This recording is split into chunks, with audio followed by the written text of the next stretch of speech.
I pay $2,800 a month to live in a shack behind the house I built brick by brick. My son calls it a contribution. He says if I work harder, maybe he'll consider lowering the rent. One night, I brought a tray of drinks to his anniversary party in that very house. When I dropped a glass, he looked at me in front of 20 guests and said, "Kneel down and pick up the pieces." I did, but that night I started making a decision he never expected. If you made it past that first minute, thank you, it means something. Tell me in the comments, where in the world are you watching from? Your city, your country, I want to know. Quick note, some elements of this story are fictional, added for clarity and depth. Names and settings are coincidental, but what this story is trying to say to you, that part is worth your time. The wood remembers everything. That is the first thing an old carpenter learns if he's paying attention. Press your palm flat against a beam you shaped 30 years ago, and you can still feel the grain running beneath your skin like a pulse. Oak holds its warmth longer than pine. Cherry has a smell that never quite leaves even after the finish dries and the seasons turn, and the family living inside forgets the man who put it all together. My name is Silas Vance. I am 62 years old. My hands are rough in the way that only decades of honest work can make them. Calloused across the palm, scarred at the knuckles, stained faintly along the nail beds with the ghost of walnut stain that no amount of scrubbing ever fully removes. I built houses for 31 years. I built furniture staircases, window frames, wraparound porches. I built things meant to last. And I built that house, the one on Meridian Street in Savannah, Georgia. 3 stories of Gothic revival architecture, dark brick and arched windows, a steep pitched roof with decorative trim I carved by hand over the course of one full summer. The kind of house that makes people slow their cars down when they drive past. The kind of house that gets photographed by tourists who mistake it for a historical landmark. Every window frame in that house I shaped, every door I hung, the staircase banister each turned spindle, my hands.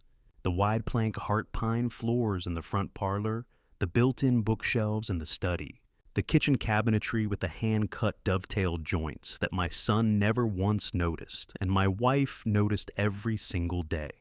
Margaret noticed everything. On that particular morning, in the spring of 2022, I was in the small workshop I kept in the far corner of the backyard. The yellow light from the old work lamp spilled through the workshop's single window, onto the damp grass outside, the way it always did when I started early. I was working on a cabinet door, running a hand plane along the edge to get the fit right, listening to the birds start up in the live oaks and the distant sound of traffic beginning on the highway 2 miles east. That was when I heard the back door of the house bang open. Small feet on the porch steps. Then the creak of the workshop door, and there was Arlo. My grandson was 4 years old that spring. He had his father's dark hair and mercifully his mother's disposition. He came into the workshop the way he always did, without knocking, without ceremony, dragging a little wooden stool to the corner where he liked to sit and watch. He propped his chin in both hands and studied what I was doing, with the focused seriousness that only a 4-year-old can bring to watching someone else work. "Is that going to be a door?" he asked. "Already is a door," I said.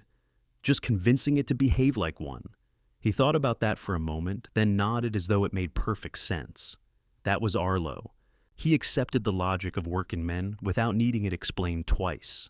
He was the best part of my mornings. He had been the best part of my days since the spring, when everything else changed. Margaret passed on a Tuesday in March of 2022. Lung cancer diagnosed 14 months before moved faster than anyone expected in the final 3. She had been a small woman her whole life. Small and precise and absolutely immovable when she had made up her mind about something. In the last week, she seemed to get smaller still, like the illness was slowly returning her to something essential. But her grip when she took my hand never loosened. The night before she died, she was lucid in a way she hadn't been for days. She looked at me with those dark eyes that had been looking at me for 34 years, and she said, "Promise me you'll keep this family together, Silas, no matter what happens. Promise me." I promised her. I had never broken a promise in my life. I did not intend to start. 3 months after we buried Margaret came to find me in the workshop. My son was 36 years old, well-dressed in the way that men are when they want to be taken seriously, and wearing an expression I had not seen on him before, concerned, measured. The expression of a man who has rehearsed what he is about to say. He told me the family doctor had flagged something in my last routine blood work, something to do with my heart.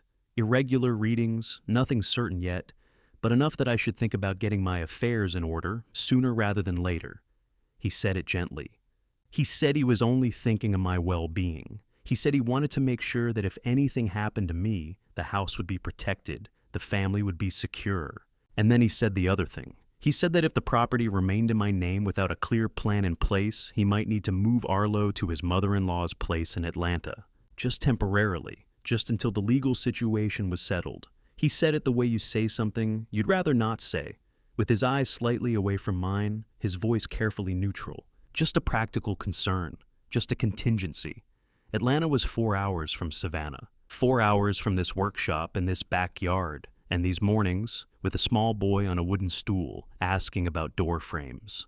I thought about Margaret's hand in mine. I thought about the promise I made in that room that smelled of antiseptic and cut flowers. I thought about Arlo's voice saying, "Is that going to be a door?" Like it was the most natural question in the world. 2 weeks later, I signed the deed. I remember the exact weight of the pen. I remember the notary's fingernail tapping the signature line. I remember looking up at Garrett when it was done, at his face which had relaxed into something I read as relief, and now understand was something else entirely. I didn't know then what I had handed over along with the title. I thought I was signing a piece of paper. I thought I was keeping a promise.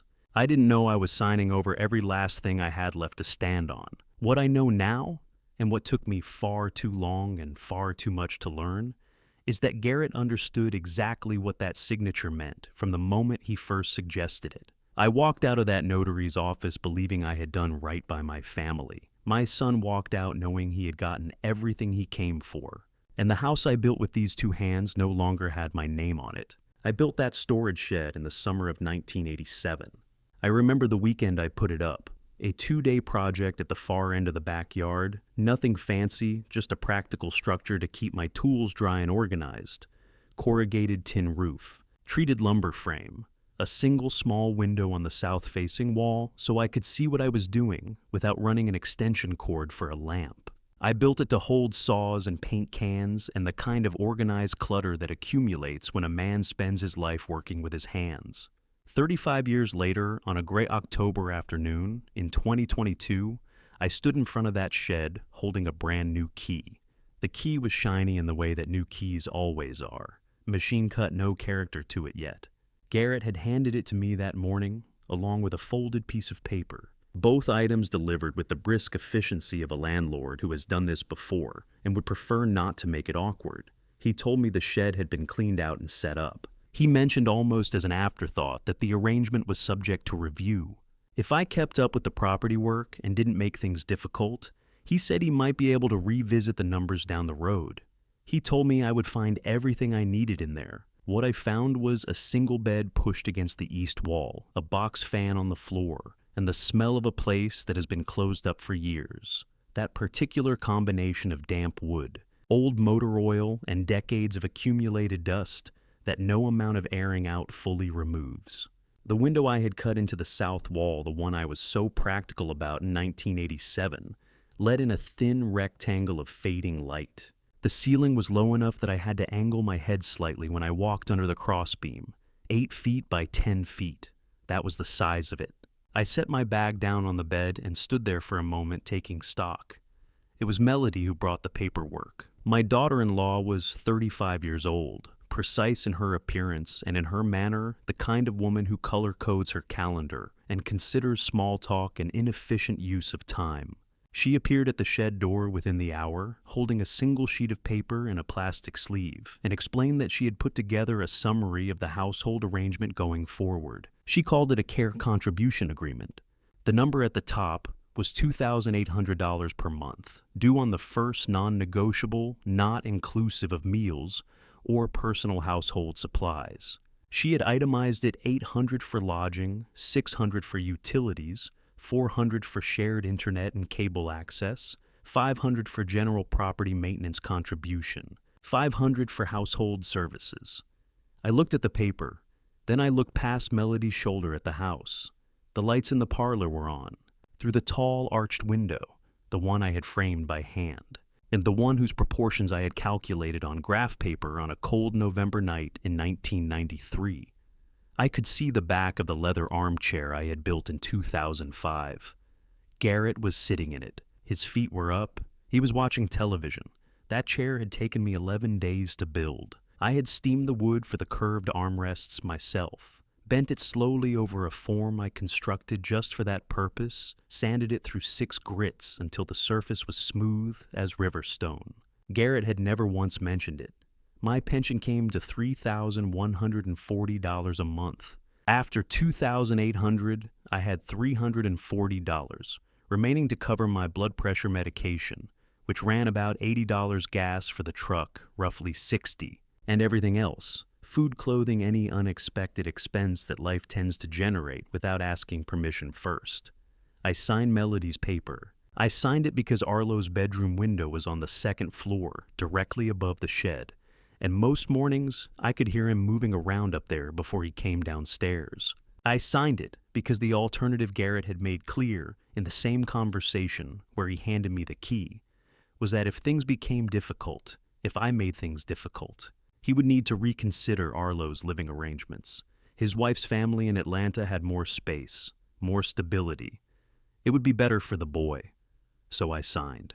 The work assignment started the following week. Garrett had a list handwritten on yellow legal paper of maintenance tasks that needed doing around the property.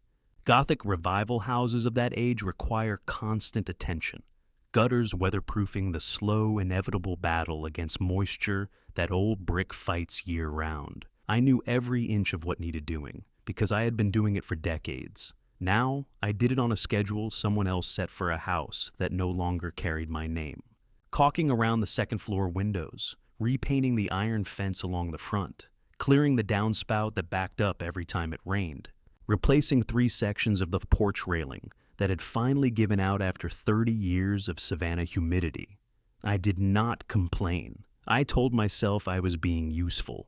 I told myself this was temporary, that things would settle into a reasonable shape eventually the way lumber settles after it acclimates to a new environment. One evening in late October, I was cleaning up after patching a section of the garden wall when Garrett stepped outside to take a phone call. He didn't look at me. He walked to the far side of the yard, and I heard his voice drop to that low, controlled register that men use when they are discussing something they do not want overheard. I caught fragments. A city name I didn't recognize, a number that meant nothing to me without context, and the phrase "I need more time" repeated twice, with the particular weariness of someone who had said it before and had not been believed. He went back inside without acknowledging that I was there. That night around 9 o'clock, Garrett came to the shed.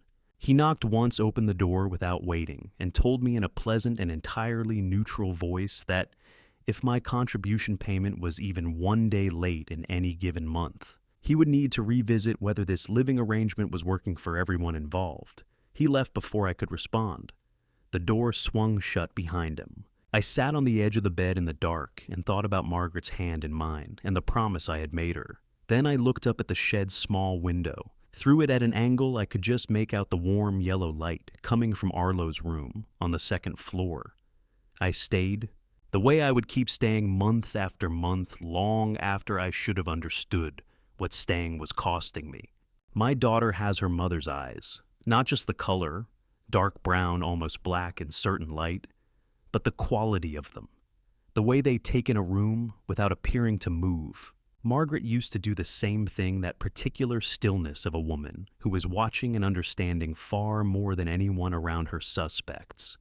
I used to find it comforting in my wife. In the winter of 2022, standing at the kitchen sink, washing dinner dishes in the house I had built and no longer owned, I found it in my daughter and felt something closer to grief. Ilara was 28 that year. She was the younger of my 2 children, quieter than Garrett had ever been, more careful with her words, the kind of person who thinks 3 times before speaking once.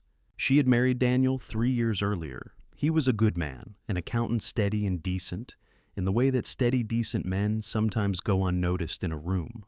They lived in the house because Garrett had invited them to stay after the wedding, And because Alara, I understood this only later, had her own reasons for wanting to remain close. On the surface, she gave Garrett nothing to object to. She did not argue with him. She did not question the arrangement that had put her father in the backyard shed. She moved through the house, quietly spoke when spoken to, and kept whatever she was thinking behind those eyes that never quite gave it away.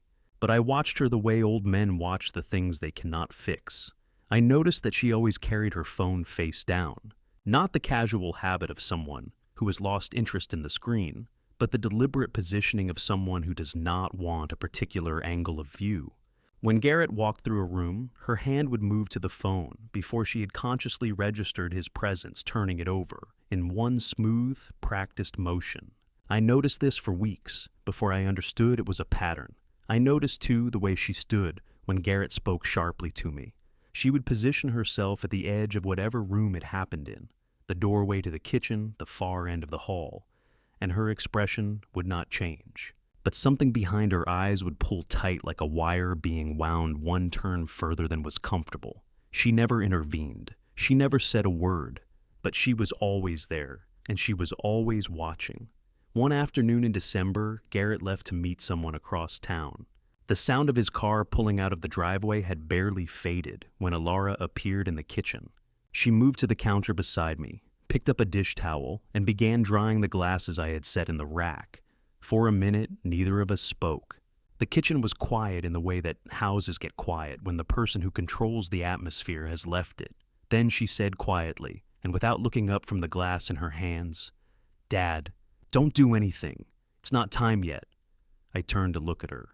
"Not time for what?" She shook her head just slightly. The same gesture Margaret used to make when she had said everything she intended to say on a subject. I stood there with my hands still in the dishwater and tried to read her face. There was nothing to read. She had learned too well, or inherited too much, to let what she was thinking show when it mattered. It brought back a memory I had not examined carefully until that moment. 6 months before I signed the deed, Alara had called me on a Wednesday evening. I remembered it because she so rarely called without a reason, and her voice that night had carried an edge I was not used to hearing from her. She told me not to sign anything Garrett brought me. She said Garrett was not the man I thought he was. She said she had seen things, she did not specify, that worried her deeply. I had listened politely and told her she was being protective, which was understandable given her mother had just passed, and that Garrett was simply trying to help the family get its affairs in order. I told her not to worry. She had gone quiet on the phone. Then she said carefully, "Okay, Dad." And that was the end of it. Standing at the kitchen sink that December afternoon, I understood that her silence on that phone call had not been agreement. It had been the decision of a woman who recognized that the argument was already lost and chose to save her energy for something else. What that something else was, I would not learn for a long time.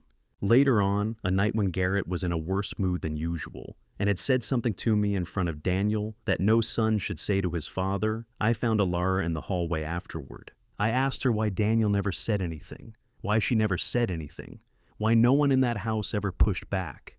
She looked at me for a moment. Then she told me in a voice so flat it frightened me a little that Garrett had made something clear to her a while back. He had told her that he was in possession of documentation regarding a financial matter involving Daniel, and old debt details she did not specify, and that if she ever made trouble, the documentation would find its way to Daniel's employer and to the relevant parties in their personal life.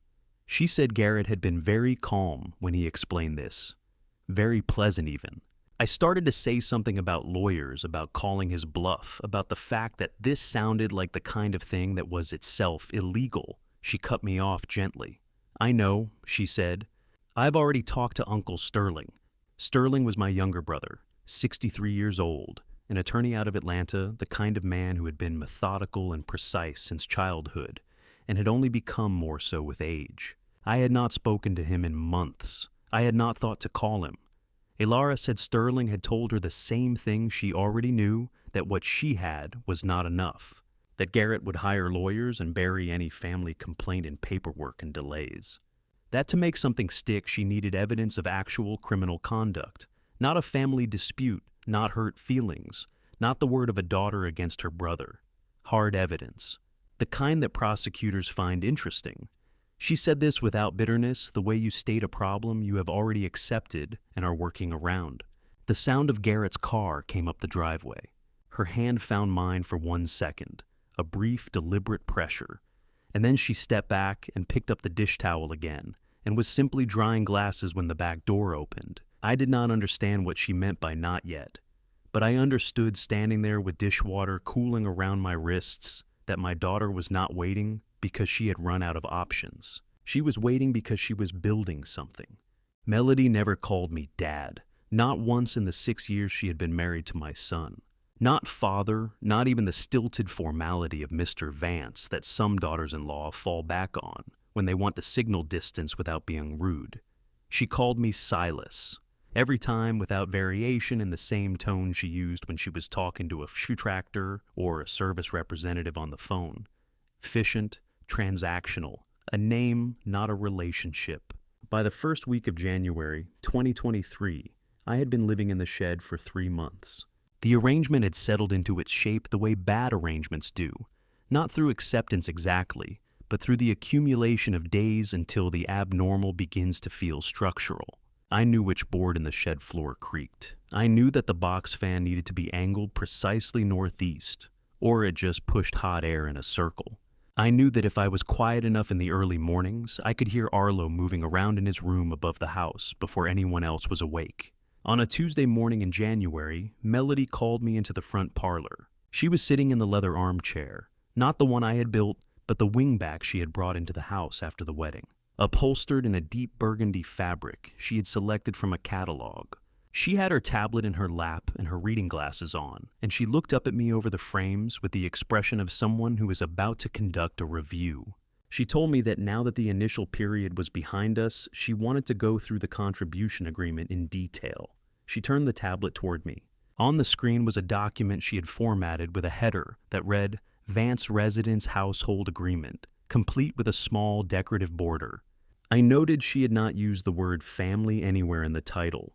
$800 for lodging, $600 for utilities, electricity, water, gas, $400 for shared services, meaning internet and cable, which I did not use except to occasionally check the weather, $500 for what she called general property maintenance contribution, $500 for household services.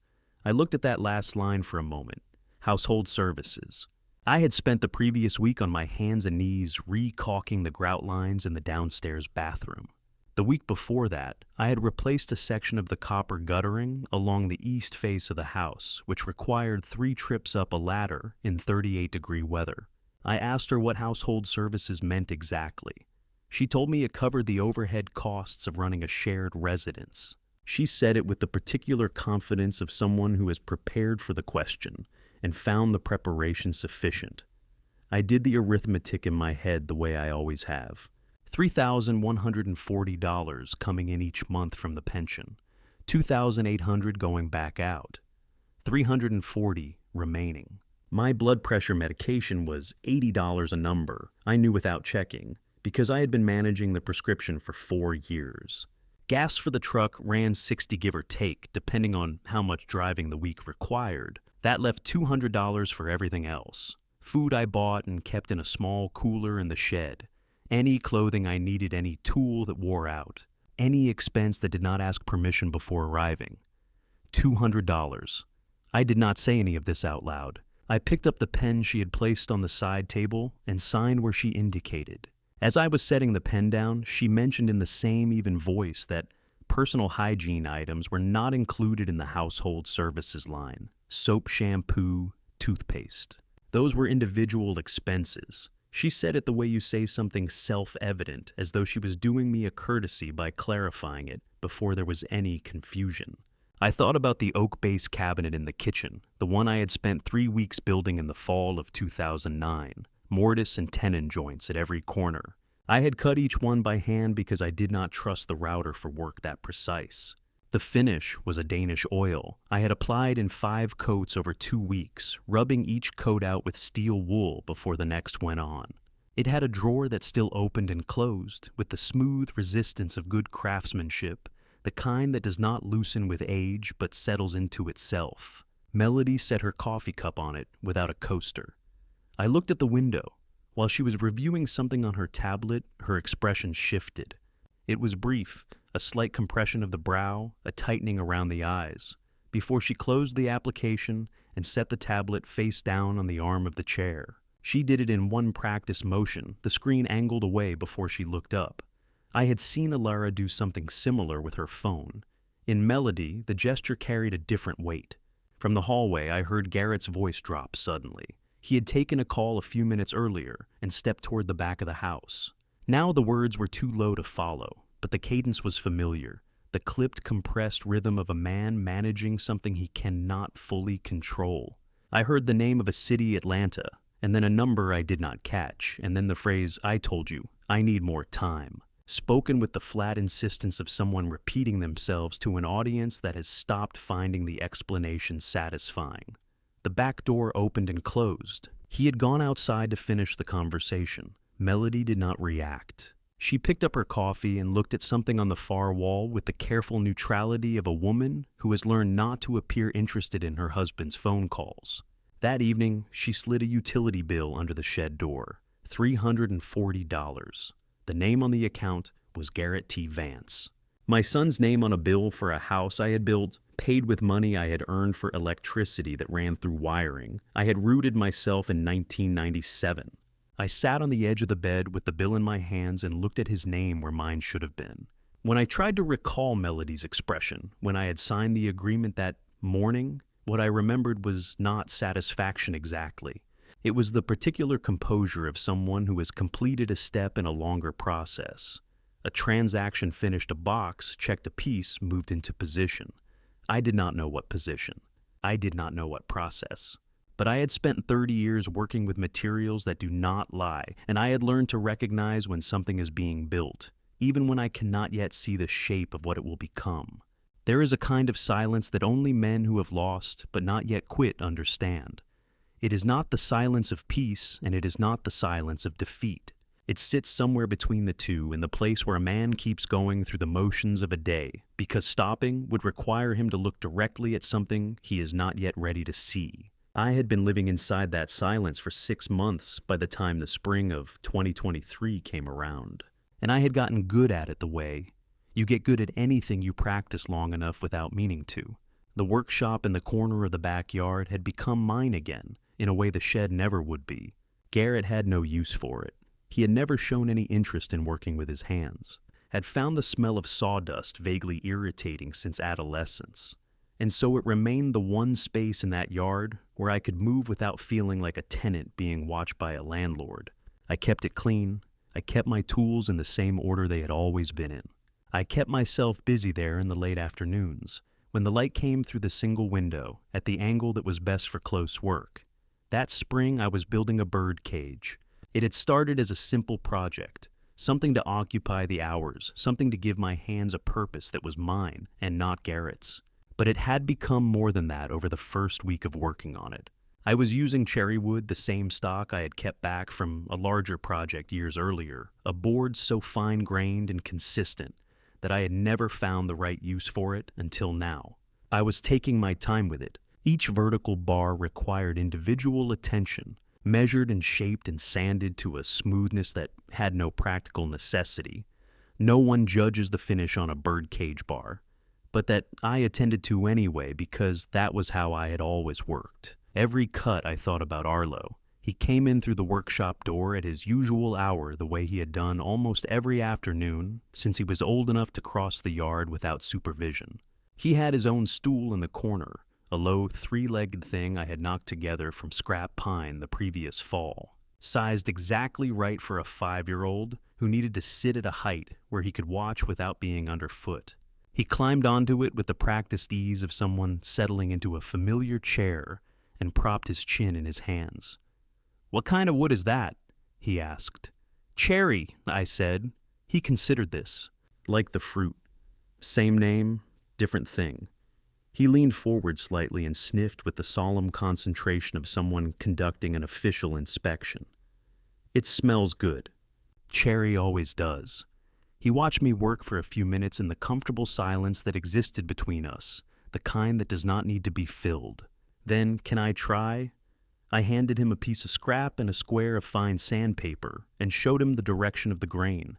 He went at it with both hands, tongue pressed to his upper lip, the way children do when they are taking something seriously.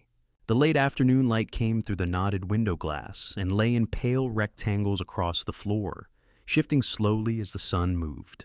I found myself thinking about Margaret. She had been a small woman who occupied her spaces with more presence than her size suggested. In the evenings after dinner, she would sit at the kitchen table. Not the parlor, not the living room, but the kitchen. Because she said that was where the actual life of a house happened, with a stack of workbooks and a red pen tutoring the neighborhood children who came 2 and 3 at a time. She charged them almost nothing. Some families paid her in garden vegetables. Some paid her in the particular currency of small towns, which is to say they paid her in gratitude that found its way back to her in other forms over the years. She did that for decades. Every Tuesday and Thursday evening, the kitchen filled with children and pencils and the sound of Margaret's voice, patient and precise, explaining the same concepts in different ways until the understanding arrived. I had never asked her how much she set aside from those evenings. It had not occurred to me to ask. She managed the household finances with the same quiet competence she brought to everything, and I had trusted that completely. The way you trust the structure of a house you did not build yourself, without inspecting it because it has never given you reason to doubt it. Sitting in the workshop that afternoon, I turned the question over for the first time in a long while and found I did not know the answer. Arlo set down the sandpaper and looked up at the cage frame I had suspended between 2 clamps. "Grandpa," he said, "why do you sleep in the shed?" I stopped moving. He said it the way children say the things that undo you, without weight, without accusation, in the same tone he had used to ask about the wood. It was simply a thing he had noticed and wanted to understand. "Your room is upstairs," he added as though I might have forgotten. I looked at him, 5 years old, eyes that held the world as a place that was largely straightforward where questions had answers and people who loved each other behaved accordingly. He was not asking to wound me. He was asking because he genuinely wanted to know, and that was exactly what made it so hard to hear. I did not have an answer that was true, and also something I could give to a 5-year-old. So I said something about it being easier about having more space for my tools, and watched him accept this explanation with the trust that children extend to the adults they love. A trust so complete it has no defenses. After he went inside for dinner, I sat alone in the workshop with the unfinished cage in front of me and understood with a clarity that had been building for months without my permission what I was teaching him, not with words, with the simple daily fact of my presence in that shed, my signature on Melody's papers, my silence when Garrett spoke to me in tones no son should use with his father. I was teaching Arlo that love is what you absorb without complaint, that staying is the same as belonging, that a man can be reduced incrementally if you do it slowly enough. I thought about the promise I had made Margaret. Keep this family together, no matter what. And for the first time in 6 months, I let myself sit with the question I had been walking around like a hole in the floor. Was this what she meant? Was this the family she wanted me to keep together? The one where her father slept in a storage shed and answered to her son like a man who had forgotten he used to own. The room he was standing in, I did not have an answer that night. I lay on the shed bed and looked up at the corrugated ceiling and held the question in the dark without trying to resolve it. But I had finally stopped pretending it wasn't there. 2 years, 730 days. I counted them not because I wanted to, but because each one arrived with something new to register. A new variation on an old indignity. A new measurement of how far a man can be walked back from himself without noticing until one day he looks up and does not immediately recognize the distance he has traveled. I will not give you all 730 days. Some of them were simply work and weather and the sound of Arlo's feet on the porch steps. But there are particular ones that stayed lodged in me the way a splinter does, too small to require serious attention, too persistent to ignore. There was a Tuesday in July when the temperature hit 94 degrees, and I was up on the east face of the roof, replacing 3 sections of flashing that had lifted in a spring storm. I had been up there since 8 in the morning. By noon, the roof surface was too hot to kneel on, without folding a piece of canvas underneath me, and the air had that thick coastal quality that Savannah gets in midsummer. where breathing feels like an effort. From up there, I could see Garrett on the back lawn phone to his ear moving in the slow, unhurried circle of a man having a conversation that requires some pacing. He was in the shade. He never looked up. I finished the flashing and came down. He went inside. Neither of us said anything. There was a night in October when a pipe fitting in the downstairs bathroom gave out at 2 a.m. I know the exact time because I was awake when it happened. I sleep lighter than I used to. And the sound of water moving where it should not be is the kind of thing a man who has spent his life building things is wired to hear. I shut off the water at the main, found the fitting had it replaced inside of 40 minutes. Garrett appeared in the doorway long enough to tell me to make sure I cleaned up after myself, then went back to bed. In the morning, there was no mention of it. There was a dinner party in February. 8 guests, a catered meal, candles on the dining table I had built in 1998. Melody introduced me to a couple near the kitchen doorway. I had come in to refill the water pitcher, and she said, without hesitation and without looking at me, "This is Silas. He helps us with the house. Not my father-in-law, not Garrett's father. He helps us with the house." The couple smiled and turned back to their conversation, and I carried the pitcher back to the kitchen and stood at the sink for a moment, looking at the window above it, the one I had framed and glazed myself in the spring of 1995. There was a week in March when I left a section of the front walk unswept, because I had a head cold bad enough that bending over made the pressure behind my eyes unbearable. Garrett informed me on a Thursday that until I demonstrated I could keep up with my responsibilities, he would prefer I not come into the main house. I spent that week in the shed entirely taking meals from the small cooler I kept stocked and watching the weather change through the single south-facing window. These are the days I counted, but I also counted the others. The afternoon Arlo walked across the yard with a glass of water, held carefully in both hands, moving with the deliberate balance of a child who has been trusted with something important. He handed it to me, without saying anything, and then stood beside me while I drank it, watching the middle distance with the companionable patience of someone twice his age. The drawing he slid under the shed door one evening, crayon on notebook paper, 2 figures of approximately equal height, standing beside a large brown rectangle he had labeled tools. Underneath, in the careful oversized letters of a child who has recently learned to write grandpa in his tools.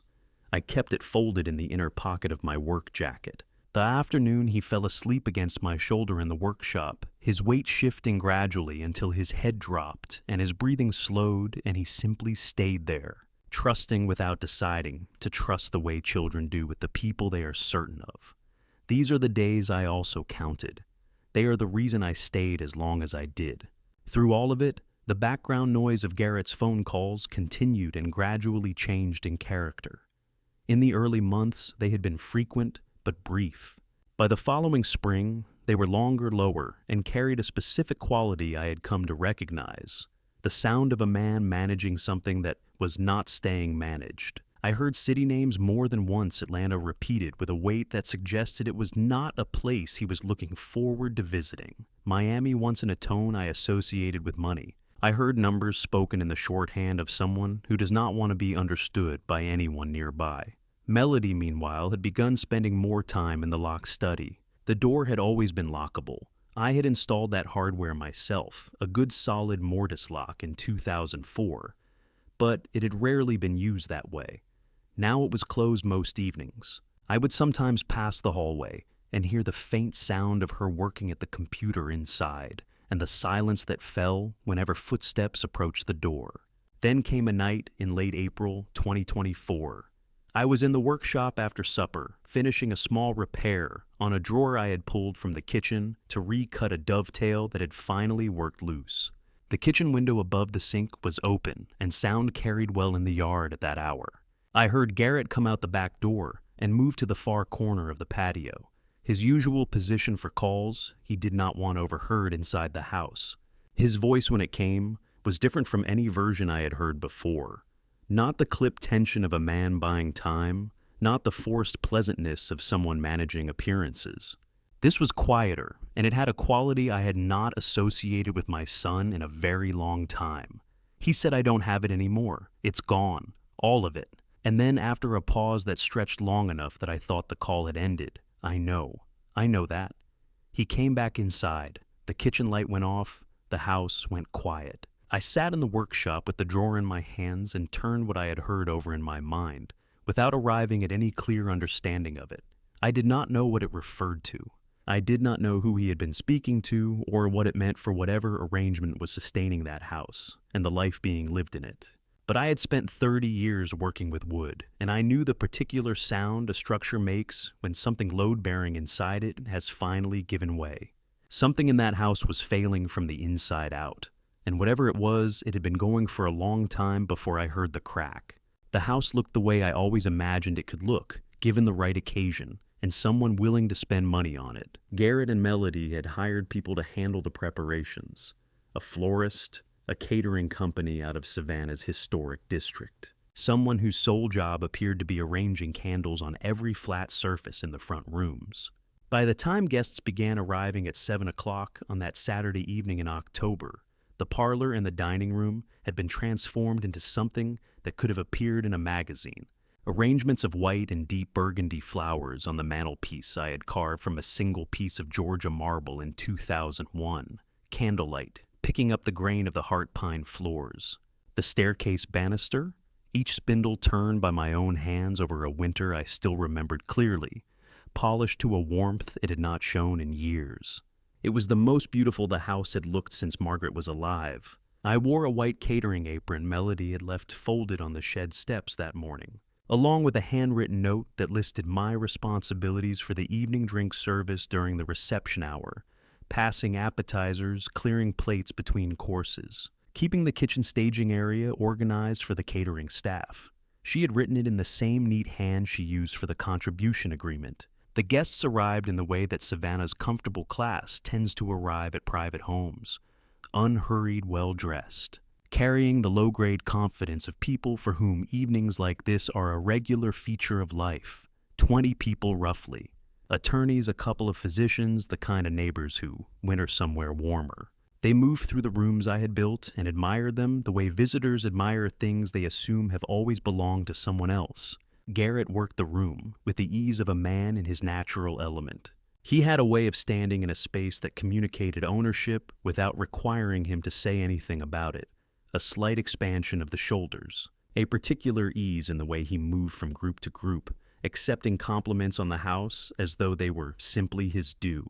A man near the fireplace, gray-haired a doctor, someone Garrett had introduced earlier as a colleague, swept his hand toward the ceiling and said, "Beautiful home." "How long have you had it?" Garrett smiled. "It's been in the family," he said. He did not look in my direction. I was standing 8 feet away with a tray of champagne flutes, and he did not look in my direction. I moved through the room. A woman in a dark dress reached for a glass, without glancing up from her conversation, the way you reach for something you expect to be there, provided by a function rather than a person. I kept moving. I had learned over the previous 2 years the particular invisibility of service work, the way you can be present in a room full of people and occupy no one's attention. It is a skill that requires you to make yourself smaller than you are. I had become good at it. From across the room, I felt Arlo watching me. He was sitting in the corner near the bookshelf, on the small chair someone had positioned there for him, with a plate of food balanced on his knees that he was not eating. He had been dressed up for the occasion in a collared shirt that looked slightly stiff on him, the way dress clothes look on boys who would rather be in something else. He was watching me with the focused attention he usually reserved for the workshop, tracking my movement through the room with the dark eyes he had inherited from a grandmother he was too young to remember clearly. I did not look at him directly. I did not want to see what was in his expression. The evening moved through its courses. I cleared plates, refilled glasses, kept the kitchen organized the way Melody's note had instructed. The catering staff worked around me with professional indifference. The guests grew louder and warmer as the evening went on, the way people do when good food and good wine have been doing their work for a couple of hours. It was during the transition between the main course and dessert that I misjudged the edge of the serving table. I was carrying a tray with 2 empty crystal glasses and reaching to set it down when my hand caught the rim wrong. The glasses went over. The sound they made hitting the hardwood floor was the specific sharp register of fine crystal, not the dull breakage of ordinary glass. and it cut through the room in the way that sudden sounds do at moments when a conversation has briefly paused. 20 people turned. Garrett was across the room, in the time it took me to process what had happened. He moved quickly and quietly, and when he reached me, his voice was low enough that it took a moment to carry to the nearest guests. "You clumsy old fool," he said. "Do you know what that crystal cost?" Then he raised his voice. Not shouting, Garrett did not shout in company, but raised with the deliberate carrying quality of someone who intends to be heard. "Get on your knees and pick it up," he said. "Every single piece." The room went quiet in the way that rooms go quiet when something has happened that no one is sure how to respond to. I heard the silence settle across 20 people. I felt it the way you feel a change in air pressure. I looked at the floor, at the broken crystal scattered across the heart pine. I had laid myself in the spring of 1996, board by board, cut and fitted and nailed and finished, over 3 weeks of work I had been proud of. I went down on one knee, then both. My hands, which had built everything in that room, began picking up the pieces. Behind me, I heard the low sound of guests resuming conversation, the polite collective decision to look away from something uncomfortable. Somewhere in the corner by the bookshelf, I heard nothing at all, and that silence was worse than any sound. It was not the first time I had been on my knees in a room I had built. But as I turned each piece of broken crystal in my rough fingers and set it carefully on the tray, I understood, with a clarity I had not felt in 2 years, that it would be the last. The guests were gone by 9:30. I heard the last cars pull out of the driveway from inside the workshop, where I had gone as soon as Melody dismissed me from kitchen duties. I had taken off the white apron and folded it on the counter the way she would want it folded, and I had walked across the dark yard to the one place in that property that still felt like mine. The bird cage was on the workbench where I had left it held between 2 padded clamps to keep the final glue joints under pressure while they cured. I had been working on it for 3 weeks. Cherry wood, close-grained and fine, the same stock I had been saving for the right project since before Arlo was born. The dome roof was complete, 12 curved ribs meeting at a central ring. I had turned on the lathe, fitted so precisely that the seam between each piece was barely visible. The vertical bars were done individually shaped and sanded through 4 grits until the surface held light the way good cherry does. Warm and deep and slightly red in the right angle of illumination. In the lower right corner of the base, I had used a small V chisel to cut a name into the wood. 4 letters. I had taken my time with them. Arlo. Tomorrow was his birthday. He was going to be 6. I was checking the tension on the last clamp when I heard the back door. Small feet on the porch steps. Familiar weight, familiar rhythm. The workshop door opened, and he was there in his pajamas, the blue ones with the small, repeated pattern of rockets that he had picked out himself at the beginning of summer. His hair was sticking up on one side. He had not been asleep. He stopped when he saw the cage. For a moment, he just looked at it standing in the doorway with the cool October air coming in around him. Then he crossed the workshop in about 4 steps and stood in front of the workbench with his hands at his sides the way he stood when he was trying very hard to be careful with something. "Grandpa," he said, "you made this for me." I told him I had. I told him the wood was cherry, same as I had used for a few things in the house, and that I had put his name on the base so it would always be his. He lifted it with both hands slowly the way I had shown him, to handle finished work, supporting, from underneath no pressure on the joints. He held it against his chest and looked at me over the top of it. I do not know exactly how to describe what his face looked like in that moment, without sounding like a man reaching for words he does not quite have. It was the expression of a child who has received something made specifically and entirely for him, and who understands without being told that the making of it took time that was chosen freely. I heard the back door of the house open again. Garrett came across the yard, with his jacket still on from the party, moving with the unhurried ease of a man who has had a successful evening and is winding down from it. He stopped a few feet from the workshop entrance. He looked at Arlo. He looked at the cage. He stepped inside and held out his hand, and after a moment, Arlo passed it to him. Garrett turned it over once, looked at the joinery on the dome, looked at the bars. His expression gave nothing away that I could read with certainty. Then he set it down on the concrete floor of the workshop. slowly, deliberately, without any particular display of emotion, and he put his foot through it. The sound it made was not loud. Cherry is a dense wood, and it does not shatter the way softer material does. It broke in the specific way that quality work breaks when it is forced past its design tolerance, which is to say it broke at the joints, the seams I had fitted and glued over 3 weeks of careful attention. The dome came apart. 2 of the bars snapped. The base with the name cut into it split cleanly down the center. Arlo's sound was immediate and total, the kind of crying that comes before a child has time to decide how they feel, the raw response of someone who does not yet have the defenses that teach you to delay it. Garrett looked at me. His voice, when it came, was the same pleasant neutral register he used when he was explaining something he considered self-evident. Anything without a price tag, he said, has no right to exist in this house. He turned and walked back to the house. The door closed behind him. I stood where I was. I looked at the pieces on the floor, the dome ribs scattered, the bars, the base in 2 halves, Arlo's name split down the middle, the left half reading Arl and the right reading O separated by the gap where the wood had given. Arlo had stopped making sound. I looked down at him. His face was wet, and he was breathing in the uneven way of someone trying to get control of something that is larger than they are. He looked at the pieces on the floor, then he looked up at me. Then he went down on his knees and started picking them up. He did not say anything. He just gathered the pieces the way I had taught him to treat wood, carefully with attention, as though the material still deserved respect even in this condition. He stacked them in a small pile on the floor in front of him.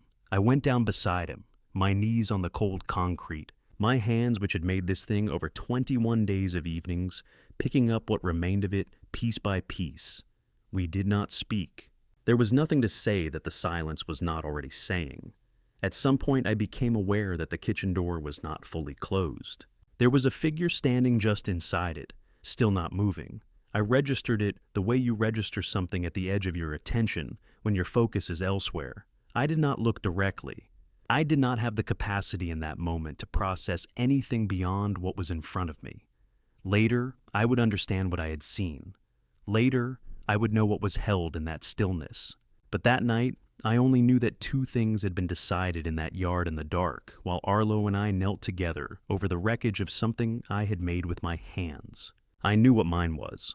The other one I would not learn for days. The rain started around midnight. I know because I was still awake when I heard it begin. A few drops on the tin roof of the shed, then more, then the steady percussion of a real October storm coming in off the coast. Savannah gets these in the fall, sometimes the kind that arrive without much warning and run through the night and leave everything washed and heavy by morning. I had been sitting on the edge of the bed, since coming in from the workshop still in my work clothes, with the pieces of the cherry bird cage arranged on the small table beside the cooler. I had carried them in from the yard without quite deciding to. Some of the sections were still intact. 2 of the dome ribs, 3 of the vertical bars, the curved pieces I had spent the most time on. The base was in 2 halves. The half that said Arl was slightly larger than the half that said O. I looked at them for a while. Then I looked through the shed's south window at the house. The lights were off, all of them top to bottom. The party had ended. The kitchen had been cleaned by the catering staff, and the people who lived in my house had gone to sleep without sending anyone to check on the man in the backyard. I had not expected them to. I had stopped expecting things like that a long time ago. And the not expecting had become so habitual that it registered less as pain and more as weather, a condition of the environment that you account for and move around. But sitting there at 1 in the morning, with the rain coming down and the birdcage pieces on the table, I let myself acknowledge it plainly for perhaps the first time. Nobody was going to come. Not tonight and not any night after this one. Not Garrett, not Melody, and Arlo was 6 years old and asleep. He had cried himself there in the corner of a room I had built over something I had made for him, that his father had destroyed, while his grandfather watched and said nothing.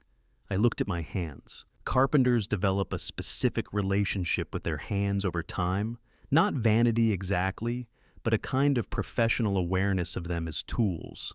You learn your own grip, your own weaknesses, the places where old injuries have stiffened the range of motion. My right index finger has been crooked since 1989, when I caught it in a router at the wrong angle, and I had long since adjusted every technique I used to account for it. The calluses on my palms were so established, they had their own geography.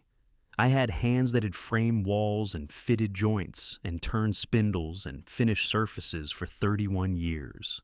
Those same hands had knelt on a parlor floor 3 hours ago and picked up crystal at my son's instruction. I stood up. I did not make a speech about it even inside my own head. I did not run through a list of grievances or arrive at a final conclusion about what it all meant. I simply stood up the way you stand up when you have been sitting in one position long enough that your body decides the sitting is finished. I got the toolbox from its place beside the workbench. It was a wooden chest I had built in 1985, early in my career, before I had the skill to do it, as well as I would later. The joinery was competent, but not elegant. The finish serviceable rather than fine.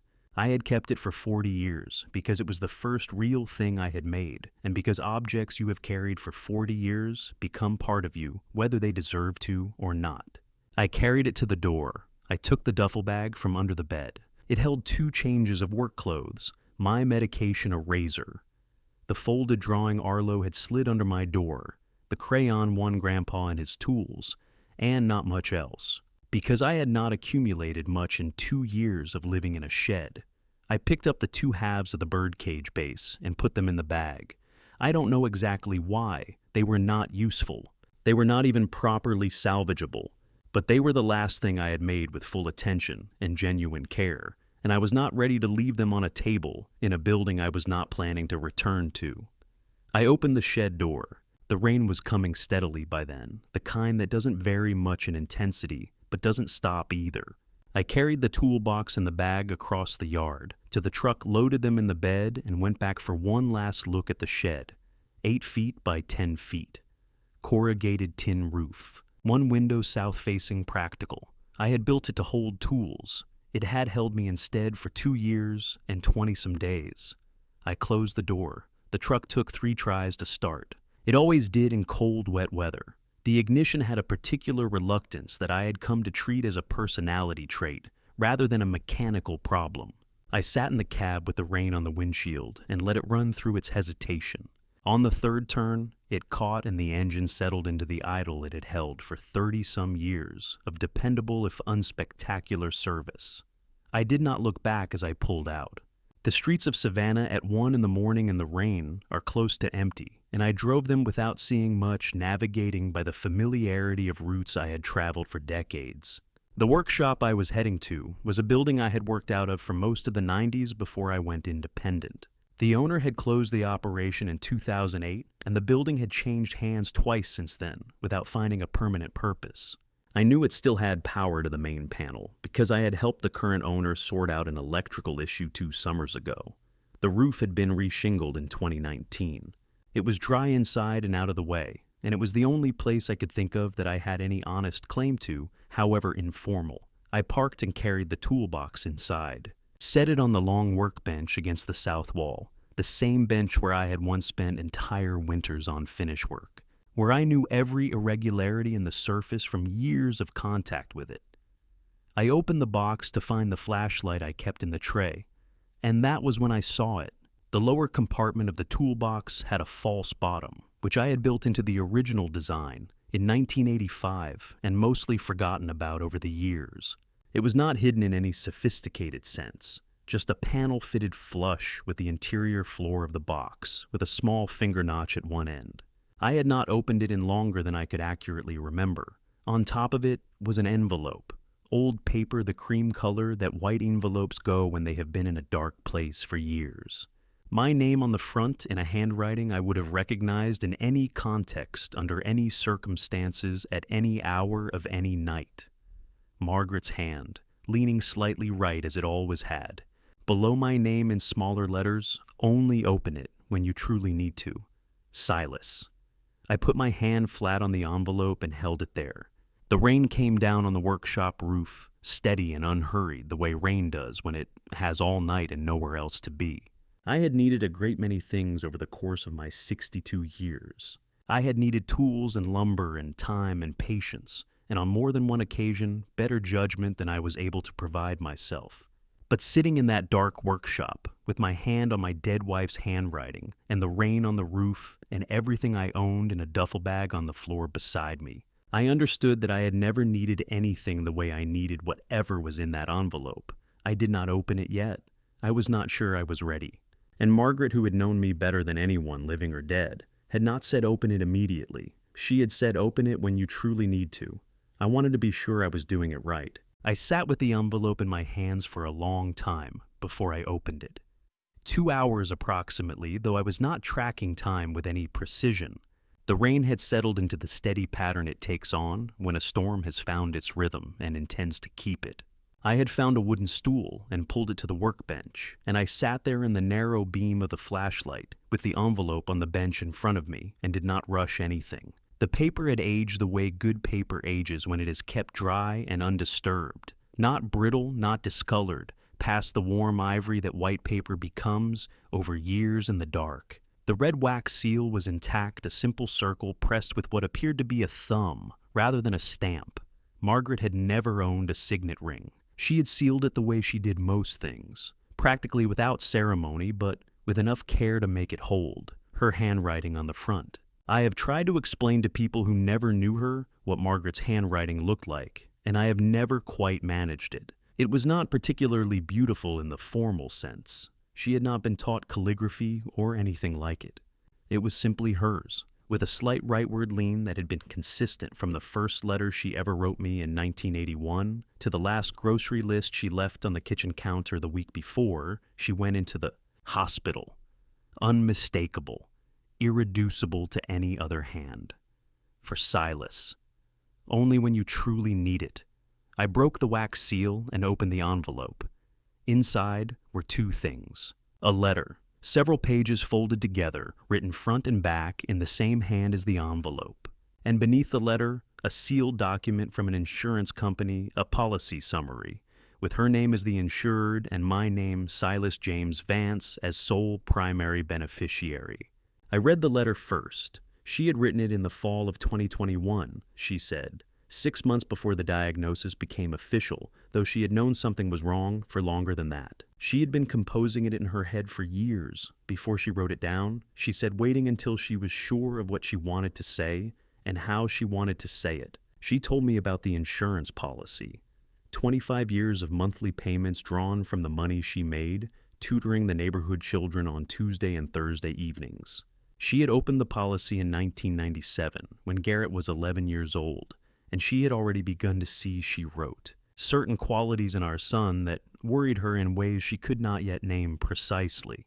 She had not told me because she knew with the accuracy of a woman who had been married to me for 16 years at that point that I would insist the money go to the family, to the house, to whatever needed doing. She wrote, "You have never in your life spent money on yourself that could have been spent on someone else, and I loved you for it, and it drove me half crazy. And this time, I decided not to give you the choice." She had kept the policy documents at her mother's house initially, then moved them to the toolbox after her mother passed because she knew, she wrote, that you will carry that box until you can't lift it anymore, and you will carry it before you carry anything else. I keep my most important things in places where the people I trust most will not leave without them. The policy had continued to accumulate value. The current payout listed on the document beneath the letter was $174,000. I set the document down carefully on the workbench. $174,000. Enough to lease a small workshop space for several years. Enough to buy equipment. Enough to pay a year's rent on modest housing without touching a month's pension. Enough, in other words, to start over from a position of something other than desperation. Margaret had known what she was doing. She had always known what she was doing. I kept reading. She wrote about Garrett, carefully without anger, in the measured way she addressed things she had thought about for a long time. She said she hoped she was wrong about him. She said she had prayed to be wrong. But she had wanted Silas to have something that was entirely his. Something Garrett could not touch or leverage or slowly take apart. Something that existed outside the architecture of the family in a way that meant it would still be there if the architecture failed. She did not say the architecture would fail. She said if, but she had prepared for it. Near the end of the letter, she wrote about the toolbox. She wrote that she had chosen it because it was the first thing he had ever made, and because objects that have been carried for decades are more reliable than any safe or file cabinet, because people do not forget the things they carry. She wrote that she hoped he would not need the envelope for a long time. She wrote that she hoped she was wrong to prepare it at all. Then the last paragraph. This time live for yourself, Silas. You have given enough, more than enough, more than anyone had the right to ask of you, more than I could ever fully account for. Take this and go somewhere that is yours. Build something that belongs to you. Wake up in the morning in a place where your name means what it should mean. I love you. I have always loved you.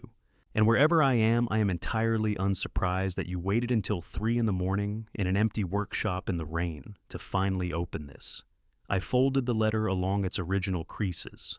I am not a man who cries easily or often. I had not cried at Margaret's funeral, which had troubled some people, though those who knew me well understood it as the particular stoicism of a man who was not finished yet, who was holding himself together because there was still ground to cover. I had not cried in the shed or on any of the 730 days that followed her death.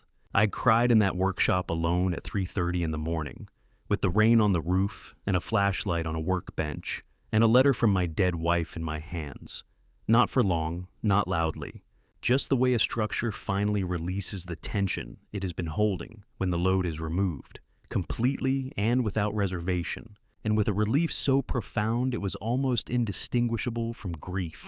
When it passed, I folded the insurance documents carefully back into the envelope and put it in the inside pocket of my jacket against my chest. Then I sat in the dark and listened to the rain and waited for whatever came next. The first gray light was beginning to find the gaps in the workshop walls when I heard it. A knock at the door, 3 times solid and deliberate, with a particular cadence of someone who has been knocking on doors their entire life and has never once felt the need to do it softly. The knock came again before I could stand up. 2 sharp raps, the kind that split silence rather than interrupt it. Not the patient knock of someone hoping to be let in, the knock of someone who had already decided he was coming through.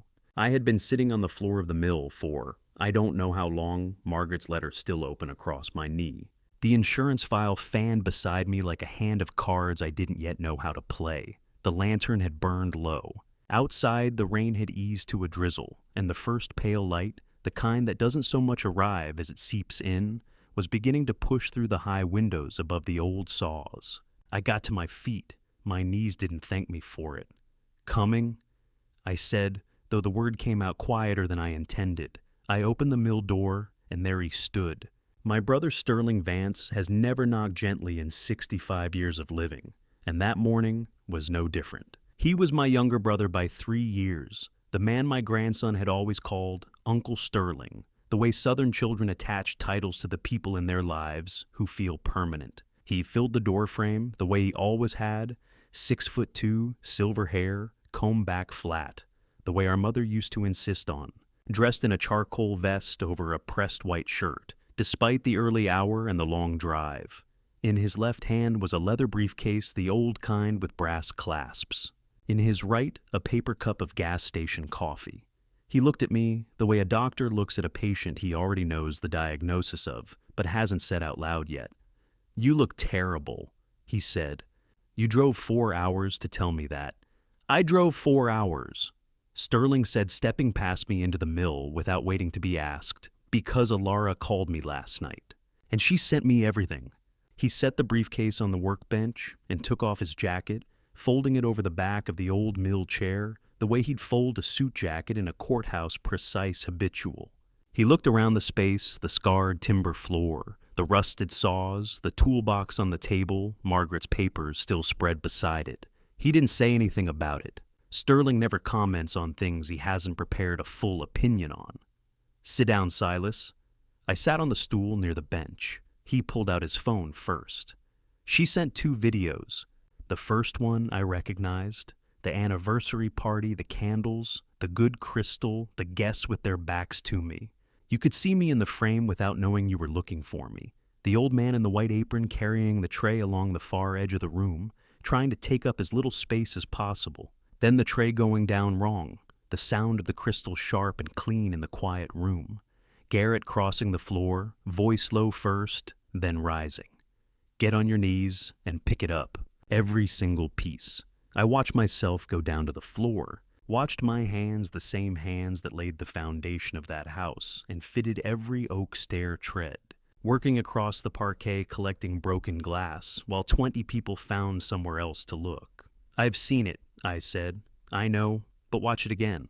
Watch it like it's happening to someone you love. I didn't want to, but I did. It hit differently from the outside. That's the only way I can put it. When you are the one kneeling, you are too busy managing the next moment, where to put your hands, how to breathe evenly, how not to let your face show anything to understand what it looks like from 6 feet away. What it looks like is a man being unmade in his own home. The second video was shorter. Nighttime, the garden workshop, a lantern burning in the corner, my lantern. Arlo in pajamas holding the bird cage I'd finished that morning.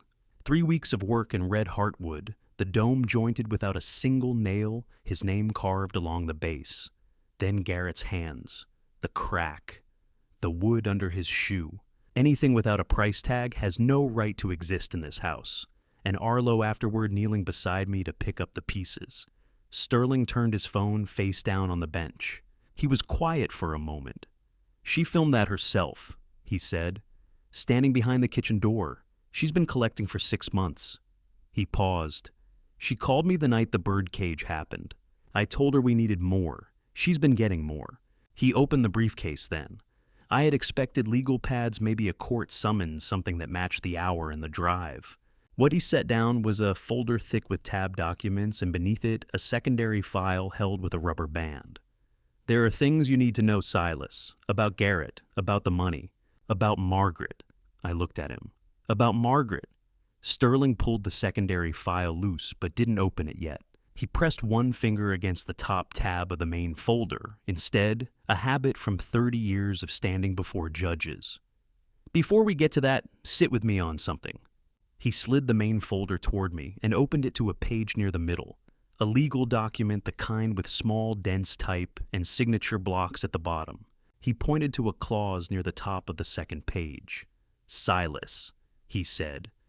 Do you know what a living trust is? I looked at the page. Dense language, the kind that takes a lawyer to hold. My name appeared in the clause he was pointing to. Not a forgery, not a fraud, but my own signature from a document I had no memory of signing in that form. I looked up at him. Margaret set it up in 2003, Sterling said quietly. She asked me to hold the documentation. She said, he stopped, and for the first time since he'd arrived, Sterling Vance looked like he was choosing his words with something other than professional detachment. She said she didn't want you to know until you needed to. I looked back down at the paper, at my name, at the clause Sterling's finger rested on, and I began to understand why my brother had driven 4 hours from Atlanta at 6 o'clock in the morning instead of picking up the phone. Before I tell you what Sterling laid on that bench, what he had been holding back for years, what changes everything you thought you understood about this story, drop a 12 in the comments. Let me know you are still here. One thing worth saying, the stories I share contain fictional elements woven in for depth and clarity. Some details may not reflect any single lived experience, and if you would rather step away here, that is completely your choice. But what comes next, you will want to hear it. The light had shifted by then. When Sterling first knocked, the mill windows held nothing but gray, the flat, uncommitted gray of a southern morning that hasn't decided yet whether it wants to be beautiful or bleak. By the time he set the second folder on the bench between us, the light had turned ivory, the kind that catches dust suspended in still air and pulls age out of old wood grain. It caught the brass clasps of his briefcase. It caught the lines around his mouth that hadn't been there 10 years ago, and the deliberate stillness in his posture that I recognized from courthouse corridors, the posture of a man preparing to deliver something irrevocable. Sterling did not open the folder immediately. He set it down the way you set down something heavy enough that you want the other person to feel the weight before they see what's inside. Then he folded his hands over it, looked at me across the workbench, and I noticed for the first time in 65 years of knowing this man that he'd look tired in a way that sleep doesn't fix. "There are things about Margaret I need to tell you," he said. "Things I kept from you because she asked me to." I had watched Sterling cross-examine witnesses argue before appellate judges deliver verdicts of fact in rooms full of people trained to show nothing. His voice had never once changed register before saying something terrible. It was steady now. That steadiness told me everything. "How long have you known?" I asked. "Since 2018. He opened the folder. Inside were documents I did not recognize. Not the legal filings I had expected, but medical records, insurance policy statements, and a single cashier's receipt dated March 14th, 2018. The amount printed on it was $79,400. Sterling turned the receipt toward me and let me look at it without speaking. A lawyer's habit let the evidence introduce itself.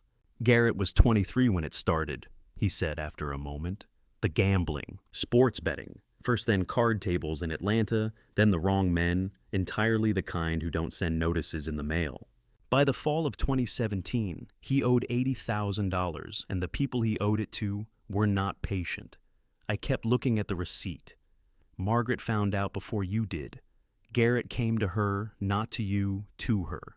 He understood which one of you would protect him without requiring him to change, and which one would hold him accountable. He chose correctly the way a man chooses the weaker door when he needs to get through." Sterling's voice remained level. Mine stayed shut. She had a whole life policy she'd been paying into since 1991. 27 years of premiums. The surrender value at that point was enough to cover the debt with a margin left over. He tapped the receipt once lightly. She surrendered it the full cash value, every dollar of it, to pay the men Garrett owed. She had 2 policies, Silas. That older one, the 27-year policy, was the one she gave up. The second policy, the one she opened in 1997, she protected. She never told Garrett it existed. That is the one she left for you. And she called me the day she did it and made me promise, made me give her my word. As her brother-in-law and as the attorney, she trusted that I would not tell you, not while she lived. The mill was quiet. The drizzle had started again on the tin roof, a soft, uneven sound, the kind that fills a room without filling it. "The policy had a rider," I said. I heard my own voice come out flat, and even like a man reading from a document rather than speaking. "Long-term care, medical coverage." "Yes." She surrendered all of it. "Yes." In the last 2 years of Margaret's life, she had gone to a doctor who operated out of a sliding-scale clinic on Whitmore Street. She had told me it was where she preferred to go. Said she liked the staff. Said the parking was easy. Said the large hospital made her feel processed rather than cared for. I had believed her. I had believed her completely without hesitation, because in 41 years of marriage, Margaret had never once given me reason to question what she said without hesitation. I had driven her to Whitmore Street 17 times. I had waited in the parking lot with the windows down and the radio on low. And I had not once thought to ask why a woman with a cancer diagnosis was not being treated at a comprehensive oncology center. She had been diagnosed in the spring of 2020. The oncologist, the one she saw at the initial referral before she redirected her care to Whitmore Street, had told us both that it was caught at a manageable stage, that the standard immunotherapy protocol had strong outcomes at this stage of presentation. He had said the words "very treatable," and Margaret had held my hand and nodded, and I had exhaled for the first time in 3 weeks. "How much would the full treatment have cost?" I asked Sterling. He considered the question carefully. The immunotherapy protocol alone ran approximately $12,000 a month. With active coverage, out-of-pocket exposure would have been minimal, a few $100s per cycle at most. A pause. Without coverage, the full cost fell to the patient. And she chose a clinic that could work within what she had. She stretched what she had as far as it would reach, Sterling said, without ever letting you see the edge of it. I looked at my hands on the bench. The yellow pine I had sanded and finished in 1989, 3 coats of Danish oil, a surface I had pressed my palms against 10,000 times while thinking about wood and joinery and grain. I pressed them against it now and felt nothing except the particular smoothness of old wood, worn further by years of use.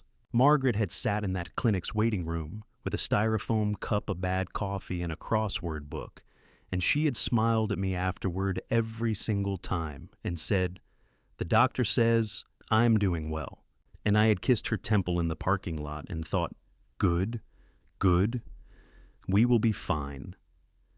Garrett had stood at her funeral 2 years later in a dark suit and wept openly. People had remarked on it afterward. He was so devoted to her. You could see how much it broke him. He had stood in my kitchen and accepted a plate of food people brought, and he had known for 2 years by that point what his debt had cost her. And he had looked at me across that kitchen and said nothing. 8 years. Sterling let me sit with it. He picked up the gas station coffee cup stone, cold by now, and set it back down without drinking. A small motion.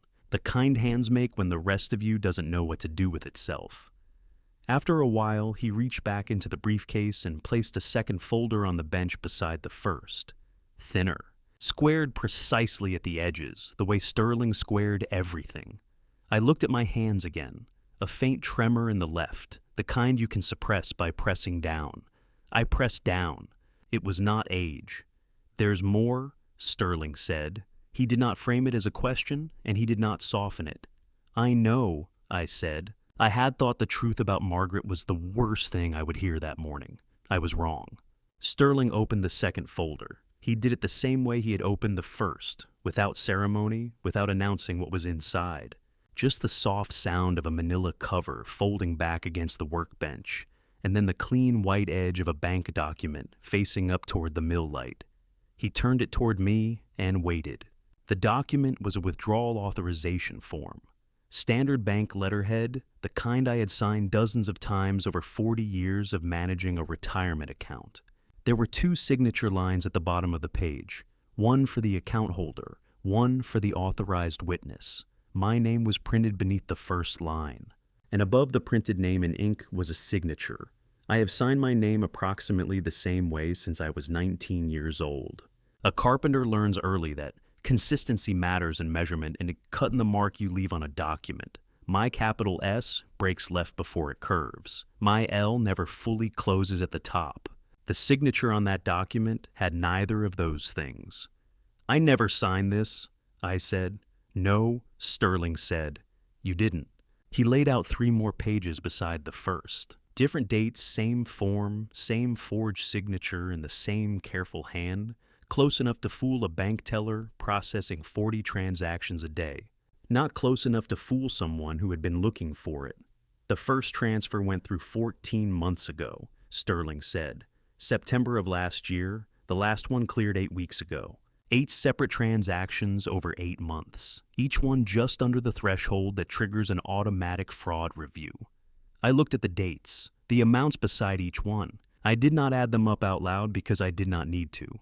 Sterling had already placed a summary sheet at the bottom of the stack, $340,000. The full balance of a retirement account I had been contributing to since 1987. 37 years of deferred wages of choosing the smaller truck and the longer work week and the vacations we did not take, converted into a number on a wire transfer record addressed to accounts I had never seen before. "Where did it go?" I asked.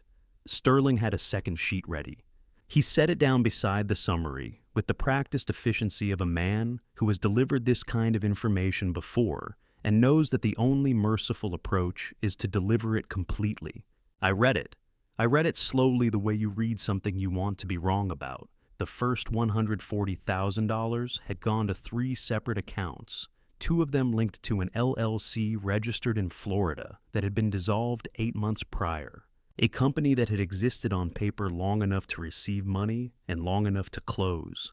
The third account belonged to a sports book operating out of a server in Curacao, accessible in the United States through a VPN and a wire transfer, and the kind of optimism that does not learn from experience. The next $90,000 had gone to credit card balances. 4 cards, 3 different banks, all carrying balances that suggested years of spending at a rate that bore no relationship to any legitimate income Garrett had ever reported. The remaining $110,000 had been distributed across 6 transfers over the last 4 months. Sterling pointed to the final entry on the sheet without speaking. I read the account name twice.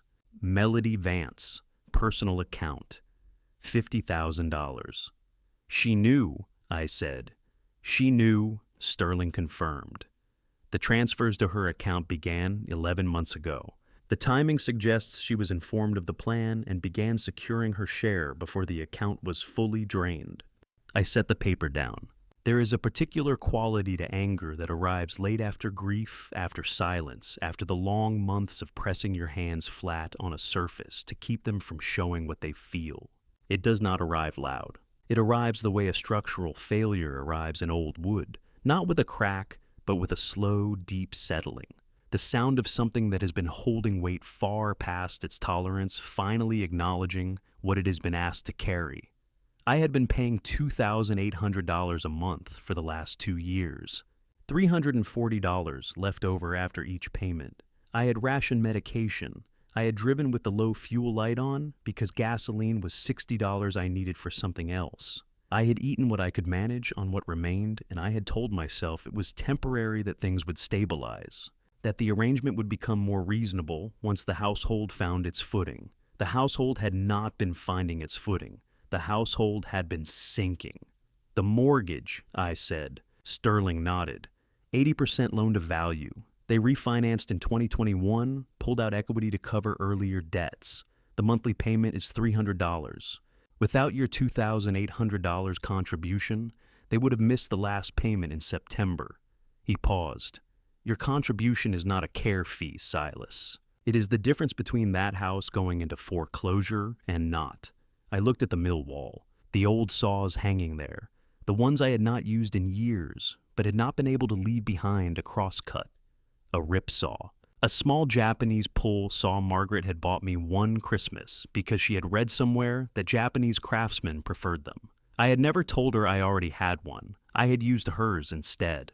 The anger was not loud, but it was present now, in a way it had not been before, sitting in the room with us the way a third person sits, taking up space, changing the air. Ilara found all of this, I said. It was not a question. Ilara found all of this, Sterling said. She started pulling threads 14 months ago. Bank records, transfer confirmations, the LLC filings in Florida, the credit accounts. She also pulled your medical records from 2022. There was no cardiac flag, Silas. The blood work Garrett described to you, it did not exist. We checked with your physician directly. She built the case methodically, the way you would build something you needed to last. He looked at me steadily. She is 28 years old, and she did this alone because she did not want to bring it to me until it was complete. She said she had one chance to do it right, and she was not going to waste it. I thought about the kitchen doorway, the figure I had not been able to identify the night the bird cage broke. The way Ilara had pressed my hand in the kitchen 2 years ago and said not yet, but the certainty of someone who already knew the shape of the plan. 28 years old, 14 months, alone. Sterling closed the folder. Then he looked at me across the workbench with the expression I had last seen on his face in a courtroom in 2009, just before he turned back to the bench and asked the question that ended the case. Silas, he said, do you want to know what's happening inside that house right now? I looked at him. Yes, I said.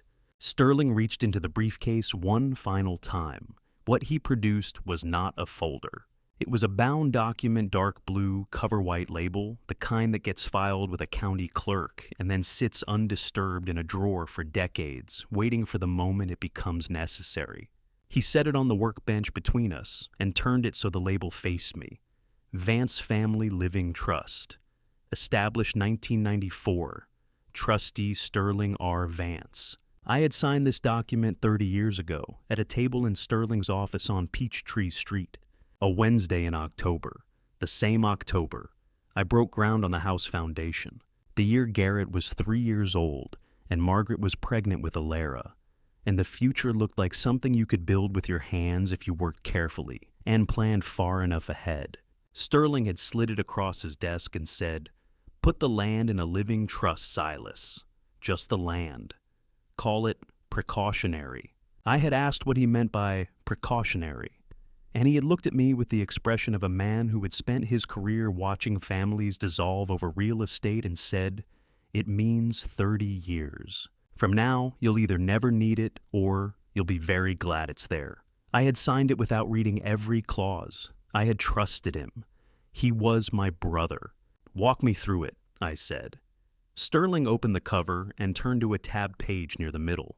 His finger rested on a paragraph I had not thought about since the afternoon I initialed it. "When you purchased this property in 1993, he said, you titled the land, the parcel, the ground itself in the name of this trust. Not in your name personally, not in Margaret's name, in the trust and the house. The house is a structure, legally separate from the land beneath it. When you signed the deed over to Garrett in 2022, you transferred ownership of the structure." He paused. "You cannot transfer what you do not own. You never owned the land outright. The trust did." I looked at the paragraph, dense language built to withstand argument. But the meaning once Sterling had pointed me toward it was not complicated at all. Garrett owned a house. He did not own the ground it was built on. "He doesn't know," I said. "The deed transfer in 2022 was processed through a title company that did not catch the distinction, a common oversight when the trust document isn't cross-referenced during closing. The 1994 trust had been recorded in a supplemental instrument index at the county clerk's office, a separate ledger from the standard deed chain that a standard title search would not automatically pull unless the examiner searched under the trustee's name rather than the property address. Garrett's closing attorney had not done so. Garrett's attorney, if he had one, reviewing the paperwork, missed it entirely.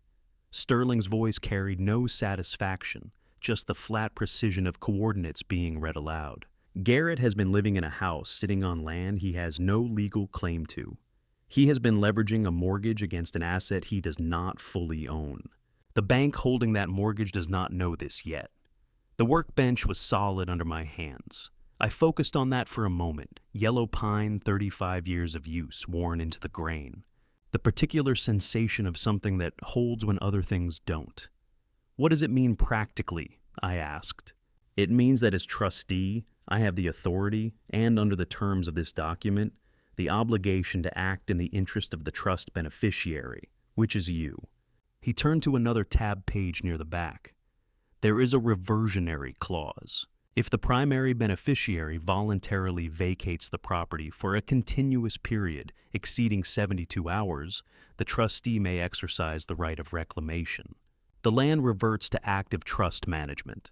Any structure on that land becomes, legally speaking, an unauthorized improvement on trust property." That's the thing, I worked through the sentence carefully, the way I once worked through a structural drawing that didn't add up. "Garrett's house," I said, "would become an illegal structure. It would become a structure on land he has no right to occupy without a ground lease which does not exist, or the explicit consent of the trustee." Sterling looked at me steadily. "Which I am not inclined to provide. Garrett could argue constructive contribution that years of mortgage payments and maintenance work established an equitable interest in the land. Sterling had already considered this. The trust instrument contained explicit anti-merger language drafted in 1994 specifically to prevent that argument. It would not hold. The light through the mill windows had shifted to full gold. By then, the clean morning light that makes sawdust look amber and old timber looked like it still has something left to give. I had not slept. My back was telling me this in the direct, unambiguous language back's use after 65 years of work. I did not feel tired. "The 72 hours, I said. "When did the clock start?" Sterling glanced at his watch.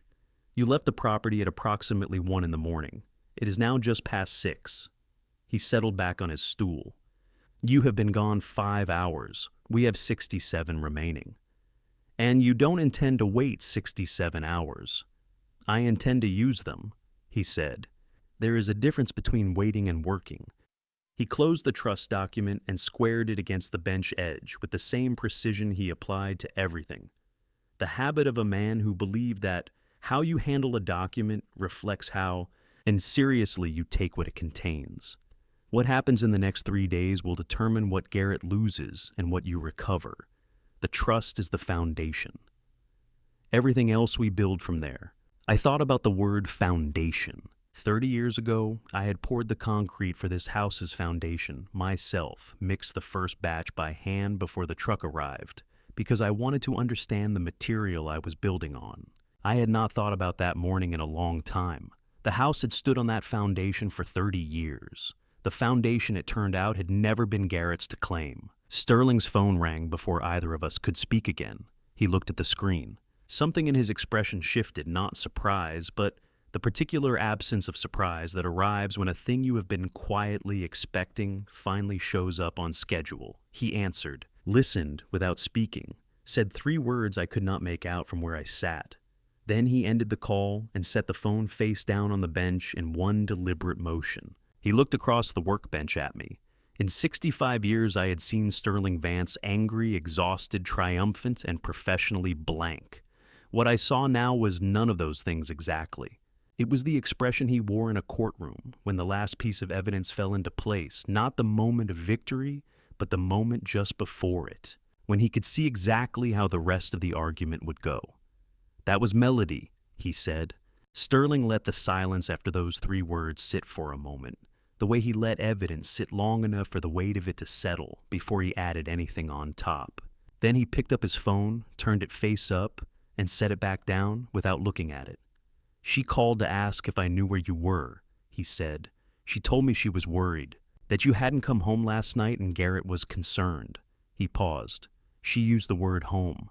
I said nothing. She then asked me very carefully, the way someone asks a question they have rehearsed, whether I would be willing to have a document notarized, a supplemental ownership confirmation, something that establishes on the record that Garrett Vance is the sole and uncontested legal owner of the property at this address. Sterling's voice remained even. She said it was for estate planning purposes. She said she hoped I wouldn't mind, given that I was already familiar with the family's legal history. I looked at him. Estate planning. That is what she said. I had met Melody 12 years ago at the rehearsal dinner, the night before her wedding to Garrett. She had shaken my hand with both of hers and told me she had heard so much about me and that the house was absolutely stunning. I had thanked her and thought, this is a woman who knows the price of things.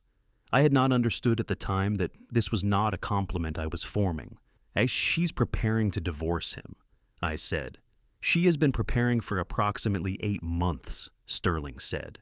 Her attorney filed a divorce petition with the Chatham County Superior Court 11 days ago.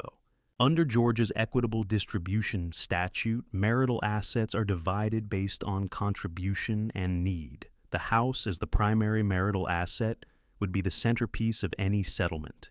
He folded his hands on the bench. She wants the house Silas, not a share of it, the house. She calculated that with Garrett's financial exposure, the fraud, the debt, the LLC collapse, he would have no viable legal standing to contest it. She would walk away with the structure free and clear, and she needed my signature to confirm Garrett owned it outright. She needed a notarized statement from a family member with legal knowledge confirming uncontested ownership, something she could present to a judge to preempt any title complications. Sterling's expression did not change. She chose to call me. The irony of it arrived slowly, the way irony does when it is also true. Melody had spent 8 months constructing a plan.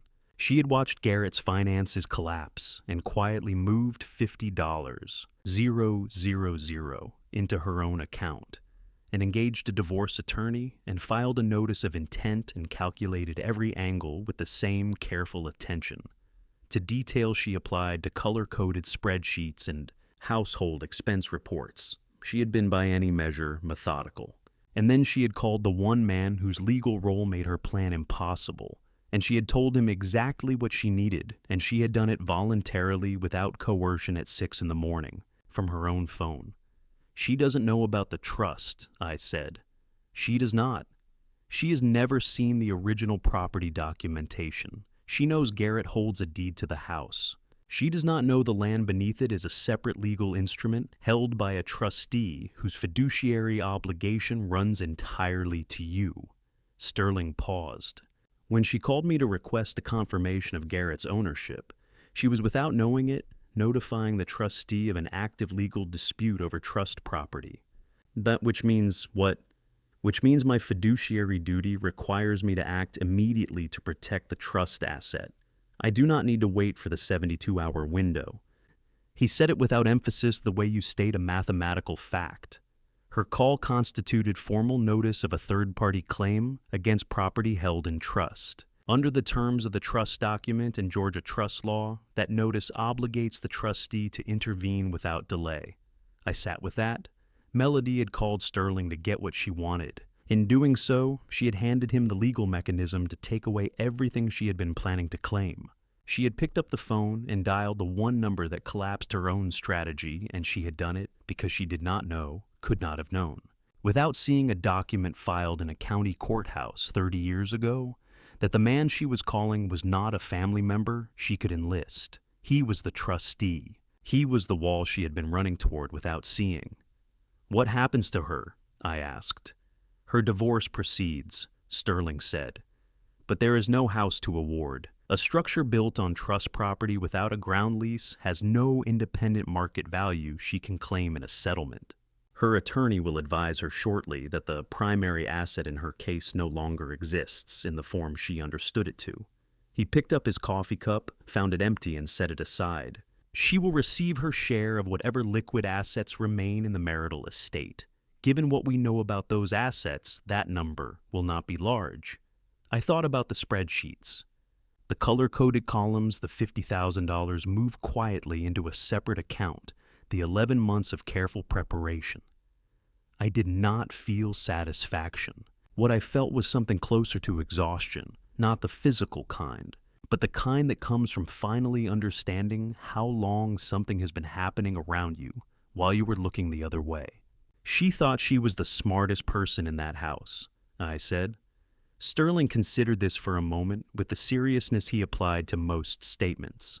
"She was the smartest person in that house," he said. "She simply did not know whose house it was." He stood up then. He lifted his jacket from the back of the mill chair and put it on with the same methodical precision he brought to everything left, arm, right arm, 2 buttons, collar settled flat. He reached into the briefcase and produced a single business card, which he set on the workbench beside the trust document. "We have one stop to make first," he said. "The county recorder's office opens at 8. I want the reclamation filing on record before business hours are done today." He picked up the briefcase. "Then I'm taking you home." I looked at the mill around me, the old saws on the wall, the workbench I had built in 1989, the toolbox Margaret had kept for 25 years in a compartment I had never thought to open. The lantern burned down to almost nothing, now its light swallowed by the morning, coming through the high windows. Home. Sterling said it the way he said most things plainly without decoration, as a statement of fact. But I had not heard that word directed at me in 2 years. Not in a way that meant something I was allowed to return to. Not in a way that carried the weight of belonging, rather than obligation. I stood up. I reached for my jacket on the nail by the door, the same nail I had hung it on when I came in the night before, because old habits are the last things to leave you even when everything else does. I put it on. "Let's go," I said. I was not there when Sterling knocked on the door of that house. I was sitting in a leather chair in his Peachtree Street office, the same office where I had signed the trust document 30 years ago. The same mahogany desk. The same window overlooking the street where Atlanta moved through its Tuesday afternoon, as if nothing particular were happening anywhere.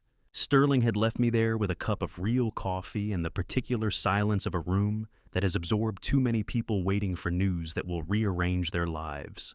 My phone rang at 2:47. "Ilara," I answered before the second ring finished. "Dad." Her voice was steady, not the steadiness of someone holding something back, but the steadiness of someone who has been carrying a weight long enough that setting it down arrives not with collapse, but with quiet. "It's done. Let me tell you everything." She told me Sterling arrived at 2 o'clock precisely. He had 2 officers from the Chatham County Sheriff's Office with him, civil standby he had arranged with the possibility of criminal execution pending depending on how the afternoon went. They walked up the front path of a house I had built with my own hands, and Sterling knocked the way he knocked everything twice hard without apology. The Chatham County District Attorney's Office had reviewed Alara's evidence file the previous Thursday.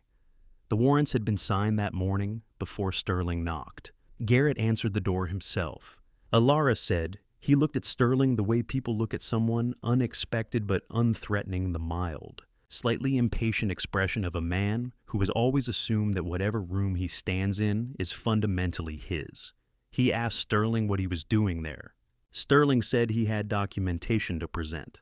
Garrett stepped back from the door with the elaborate ease of a man demonstrating he had nothing to hide, which is a different posture entirely from a man who actually has nothing to hide.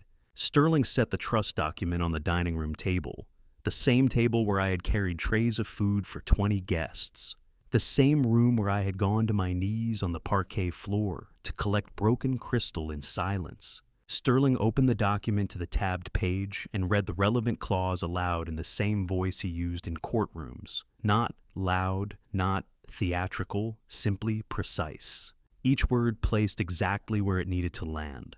Garrett laughed. Alara said it was a short laugh, the kind that precedes a counter-argument. He said something about old paperwork, about misunderstandings, about making a phone call and sorting this out. Sterling let him finish. Then he set a second document beside the first the county recorder's filing, from that morning time stamped at 8:17 a.m., confirming the trust reclamation was officially on record. The laugh did not come a second time. Melody came down the stairs while Sterling was still speaking. Alara had been watching from the kitchen doorway, the same angle, different evidence in her hands this time. Alara described it this way. Melody looked at the officers first, then at Sterling, then at Garrett, and something moved across her face in that sequence. The rapid recalculation of a woman who had prepared for several scenarios and was now trying to determine which one she was standing inside.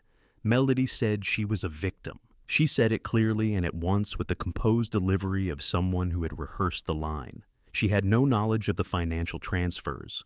Garrett had managed all the accounts. She had been kept in the dark about the debt, about all of it. She said this looking directly at the officers, not at Sterling, which was a choice Alara noticed. Sterling let her finish. Then he placed a third document on the table. The divorce filing notice of intent dated 11 days prior, her attorney's name printed at the bottom. Beside it, a single bank statement for a personal account, in Melody's name alone, recording a transfer of $50,000 received 9 months ago. Alara said Melody looked at those two documents for a long moment without speaking. The officers had their own paperwork ready by then. What Alara did not describe in detail, and what I did not ask her to describe, was the sound the handcuffs made. Some things you do not need to hear in order to understand. What she did tell me was that she had been watching the staircase the entire time, because she had known for 14 months, had accounted for it specifically in every version of the plan she had built, that there was one thing in that house she needed to reach before anything else. Arlo had appeared at the top of the stairs at some point during the reading of the charges. He was holding the railing with both hands, the way small children hold railings, when they sense that something in the adult world below them has shifted past the ordinary. His face carried the particular seriousness of a 7-year-old who knows that what he is seeing matters even without the words to say why. Alara went up the stairs before the officers moved. She did not run. She walked the way she had done everything across 14 months, without rushing, without drawing attention to herself, with her attention fixed entirely on what needed protecting. She picked Arlo up and held him against her shoulder and carried him down the hall to his room, and she closed the door behind them. She stayed in there with him until the house went quiet downstairs. She was still in there when she called me. I listened to all of it without speaking. When she finished, there was a silence between us that was not uncomfortable, the silence of two people who have arrived at the same place by different routes and are taking a moment to recognize where they are. Then Alara said, "Dad, I'm sorry it took so long." Oh, I looked out the window at the Atlanta skyline, going amber in the late afternoon light, the way southern cities go in October, slowly, thoroughly, as if the day is reluctant to surrender itself, and the light is inclined to agree.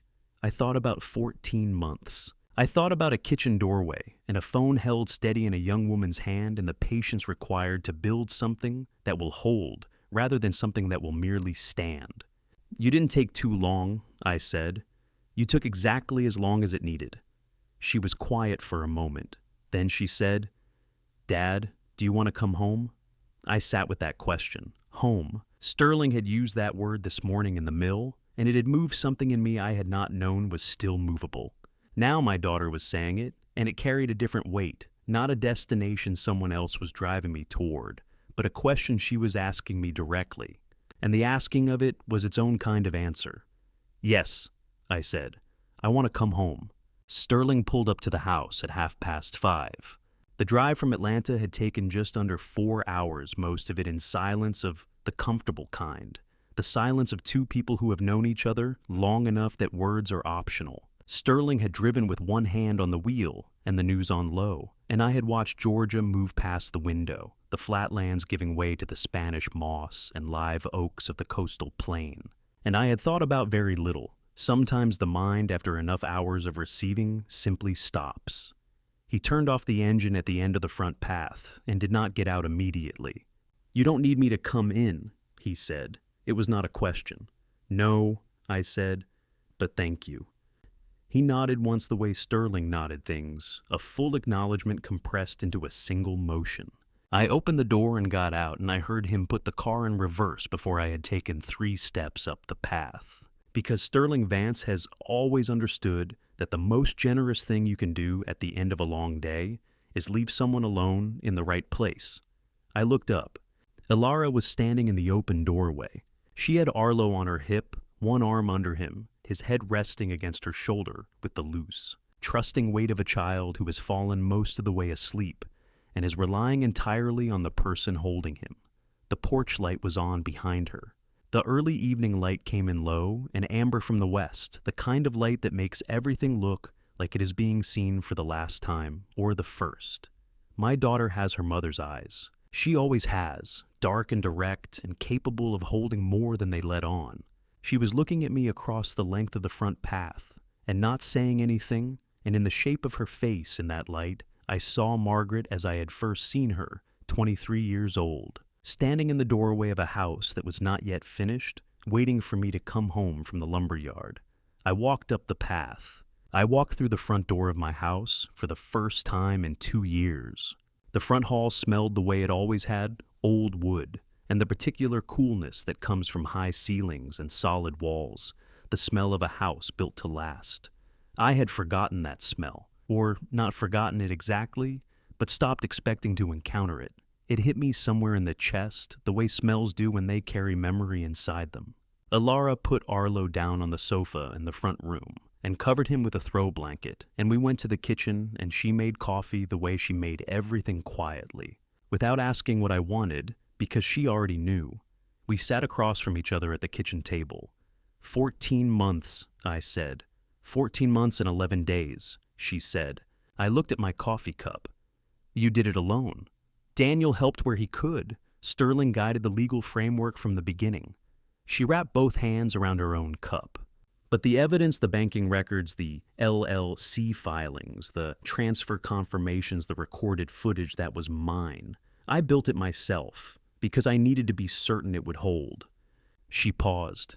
I needed him to lose everything he could never get back, not just lose a lawsuit, lose the ability to do it to anyone else.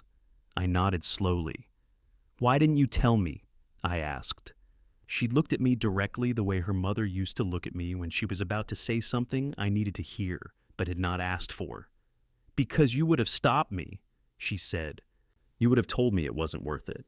You would have said Garrett was still family, that Arlo needed his father present, that we shouldn't make it worse. She said it without accusation, the steady voice of someone stating a fact they have lived with long enough to say plainly. You would have protected him, the way you always protected him, because that's what you do. I sat with that. She was right. I knew she was right in the particular way. You know, things that you would rather not with resistance. But with the quiet recognition of a pattern you can finally see from the outside because someone has just handed you the view. I had protected Garrett his entire life. From consequences, from accountability, from the version of himself he became when no one was watching. I had done it because Margaret had asked me to keep the family together, And because I had confused keeping a family together with keeping a family comfortable. And because I had never once asked myself whether those were the same thing. They were not the same thing. I stood up from the table. Alara looked up at me, and I reached across and put my arms around her the way I had not done in years. Not since Margaret's funeral. Not since the last time the weight of something had made us both reach for the nearest solid thing. She was still for a moment, the way people are when they are surprised by what they needed, and then she leaned into it. We stayed like that for a while. Arlo came in from the front room at a run. He had been asleep, or appeared to have been, and now he was entirely awake the way children are when something important is happening that they don't want to miss. He skidded to a stop on the kitchen floor and looked at me with Margaret's eyes in a 7-year-old's face, and then he held up what was in his hand. It was a small cloth pouch, the kind you get at a craft store, drawstring pulled tight. He set it on the table in front of me, with the gravity of someone presenting something that matters. "I kept them, Grandpa," he said. "After Dad broke it, I kept all the pieces I could find." I looked at the pouch. I knew what was inside before I opened it. I loosened the drawstring anyway and turned it over, and the pieces of red heartwood came out onto the table, small, irregular, the broken remains of 3 weeks of carving. I could see the edge of the curved dome, one slat still intact, and a small section of the base where the letters had been. R. The low was missing, but the R was there. "Can we fix it, Grandpa?" Arlo asked. "Can we put it back together?" I looked at the pieces on the table. Red heartwood broken clean in some places and splintered in others. Each fragment something I had shaped by hand across 3 weeks of early mornings, in a shed with a single lamp and my grandson's face in my mind. 7 years old. He had gathered these pieces from the floor the night his father destroyed them, and he had carried them in a pouch for a year. And he had kept them, because something in him understood the way children understand things before they have words for the understanding that some things are worth the effort of saving. "Yes," I said. "We can fix it." The morning came in clean. Arlo was already in the garden workshop when I got there, sitting on his low stool, the cloth pouch open on the workbench. The pieces of red heartwood arranged in a careful pattern across the surface. He had been trying to see how they fit back together.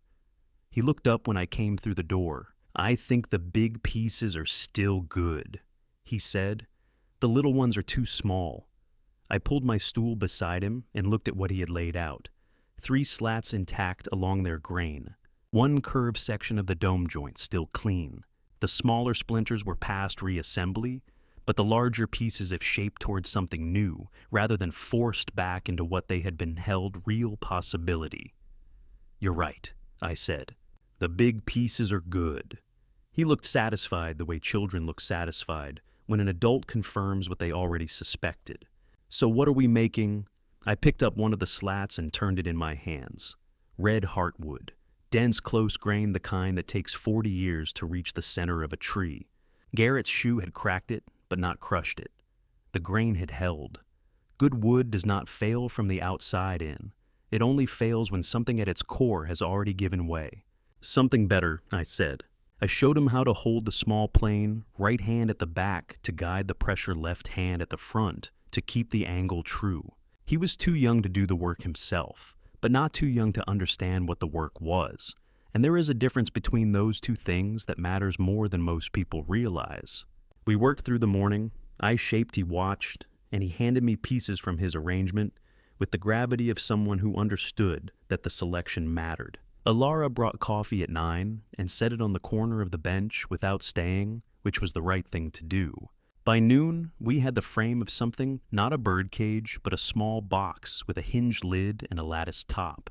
I worked the R from the original base into the front panel, as an inlay set into a strip of darker walnut from the scrap bin, not restored, remade. The same wood shaped into something it had not been before. "Grandpa," Arlo said, looking at it. "What's it for?" "Whatever you need it to be for," I said. He thought about this with the seriousness it deserved. That was October. By January, I had signed a lease on the old Whitfield Street workshop, 2 rooms on the ground floor of a building that had been a furniture maker's shop in the 1940s. Douglas fir floors, 60 years of sawdust worked into every surface. The insurance policy Margaret had kept for 25 years covered the first year's lease, the equipment, and enough left over to keep the lights on while the work found me. It found me faster than I expected. Savannah has no shortage of old things that need careful hands. Antique sideboards with warped drawer faces, plantation shutters with broken slats, a set of Victorian porch columns from a house on Gaston Street that had been painted over 14 times and needed someone patient enough to find the original wood underneath. I was patient. I had been practicing patience for 2 years, in a shed with a tin roof, and patience, unlike most things, transfers. Arlo came on Saturdays. He had his own stool at the Whitfield Street workshop, now the same low one from the garden shop carried over in the truck bed. He did homework there while I worked, and sometimes he watched, and his questions were always better than I expected. I did not go back to the Gothic house. The trust reclamation moved through the county system with the efficiency of paperwork correctly prepared, and whatever happened to the structure on that land afterward was a matter I left entirely in Sterling's hands. I had built that house. I did not need to watch what became of it. I had a workshop. I had my tools. I had Arlo on Saturdays and Sunday dinners with his Yalera and a room at the back of her house with a window facing the old pecan tree. It was enough. For the first time in 2 years, enough felt like abundance rather than subtraction. On a morning in late February, I finished a jewelry box commissioned by a woman on Jones Street, English walnut, hand-cut dovetails, original brass hinges cleaned and reset. I set it on the bench in the early light and looked at it for a while. Then I took down the small box Arlo and I had made together in October. Inside were 2 things Margaret's letter folded precisely the way she folded everything, and the cloth pouch holding the fragments too small to use, which I had kept because throwing them away had not felt right. I read the last line one more time. Live for yourself, Silas. It's time. I had first read those words in a cold mill at 3 a.m, with rain on the roof and my hands unsteady. I read them now in a workshop I had chosen and paid for on a morning when the Savannah light came through the windows at the low, unhurried angle it takes in February. And the tools on the wall were mine, and the work on the bench was mine. And the silence in the room was the good kind, the kind that belongs to a man who has finally stopped apologizing for taking up space. My hands were not shaking. They had not shaken in a long time. I folded the letter back along its creases, put it in the box, and set the box back on the shelf. Then I picked up my plane and went back to work. If this family story taught me anything, it is this silence is not the same as peace. I spent 2 years believing that enduring without complaint was a form of love. It was not. It was fear dressed in the language of sacrifice. I am not a perfect man. I signed papers I should have questioned. I protected a son who did not deserve protection. I confused keeping a family together with keeping myself small. If you are sitting somewhere tonight doing the same, stop. You are not honoring anyone by disappearing. I believe God does not ask us to be doormats. He asks us to be faithful to truth, to dignity, to the people who actually show up. Every family betrayal leaves marks that take years to name. I lived inside one for 2 years without fully understanding what it was. The hardest family betrayal to recognize is the one that wears the face of someone you raised. This kind of family story is more common than anyone admits. If you have carried your own family betrayal in silence, leave it in the comments. You may say the things someone else needed to hear today. If this family story stayed with you, share it with someone who needs it, and subscribe if you want more. Thank you for staying until the end. A quiet note: the stories ahead contain fictional elements built for reflection and understanding. If that is not what you are looking for, no judgment, find what serves you. But if you stay, I will make it worth your time.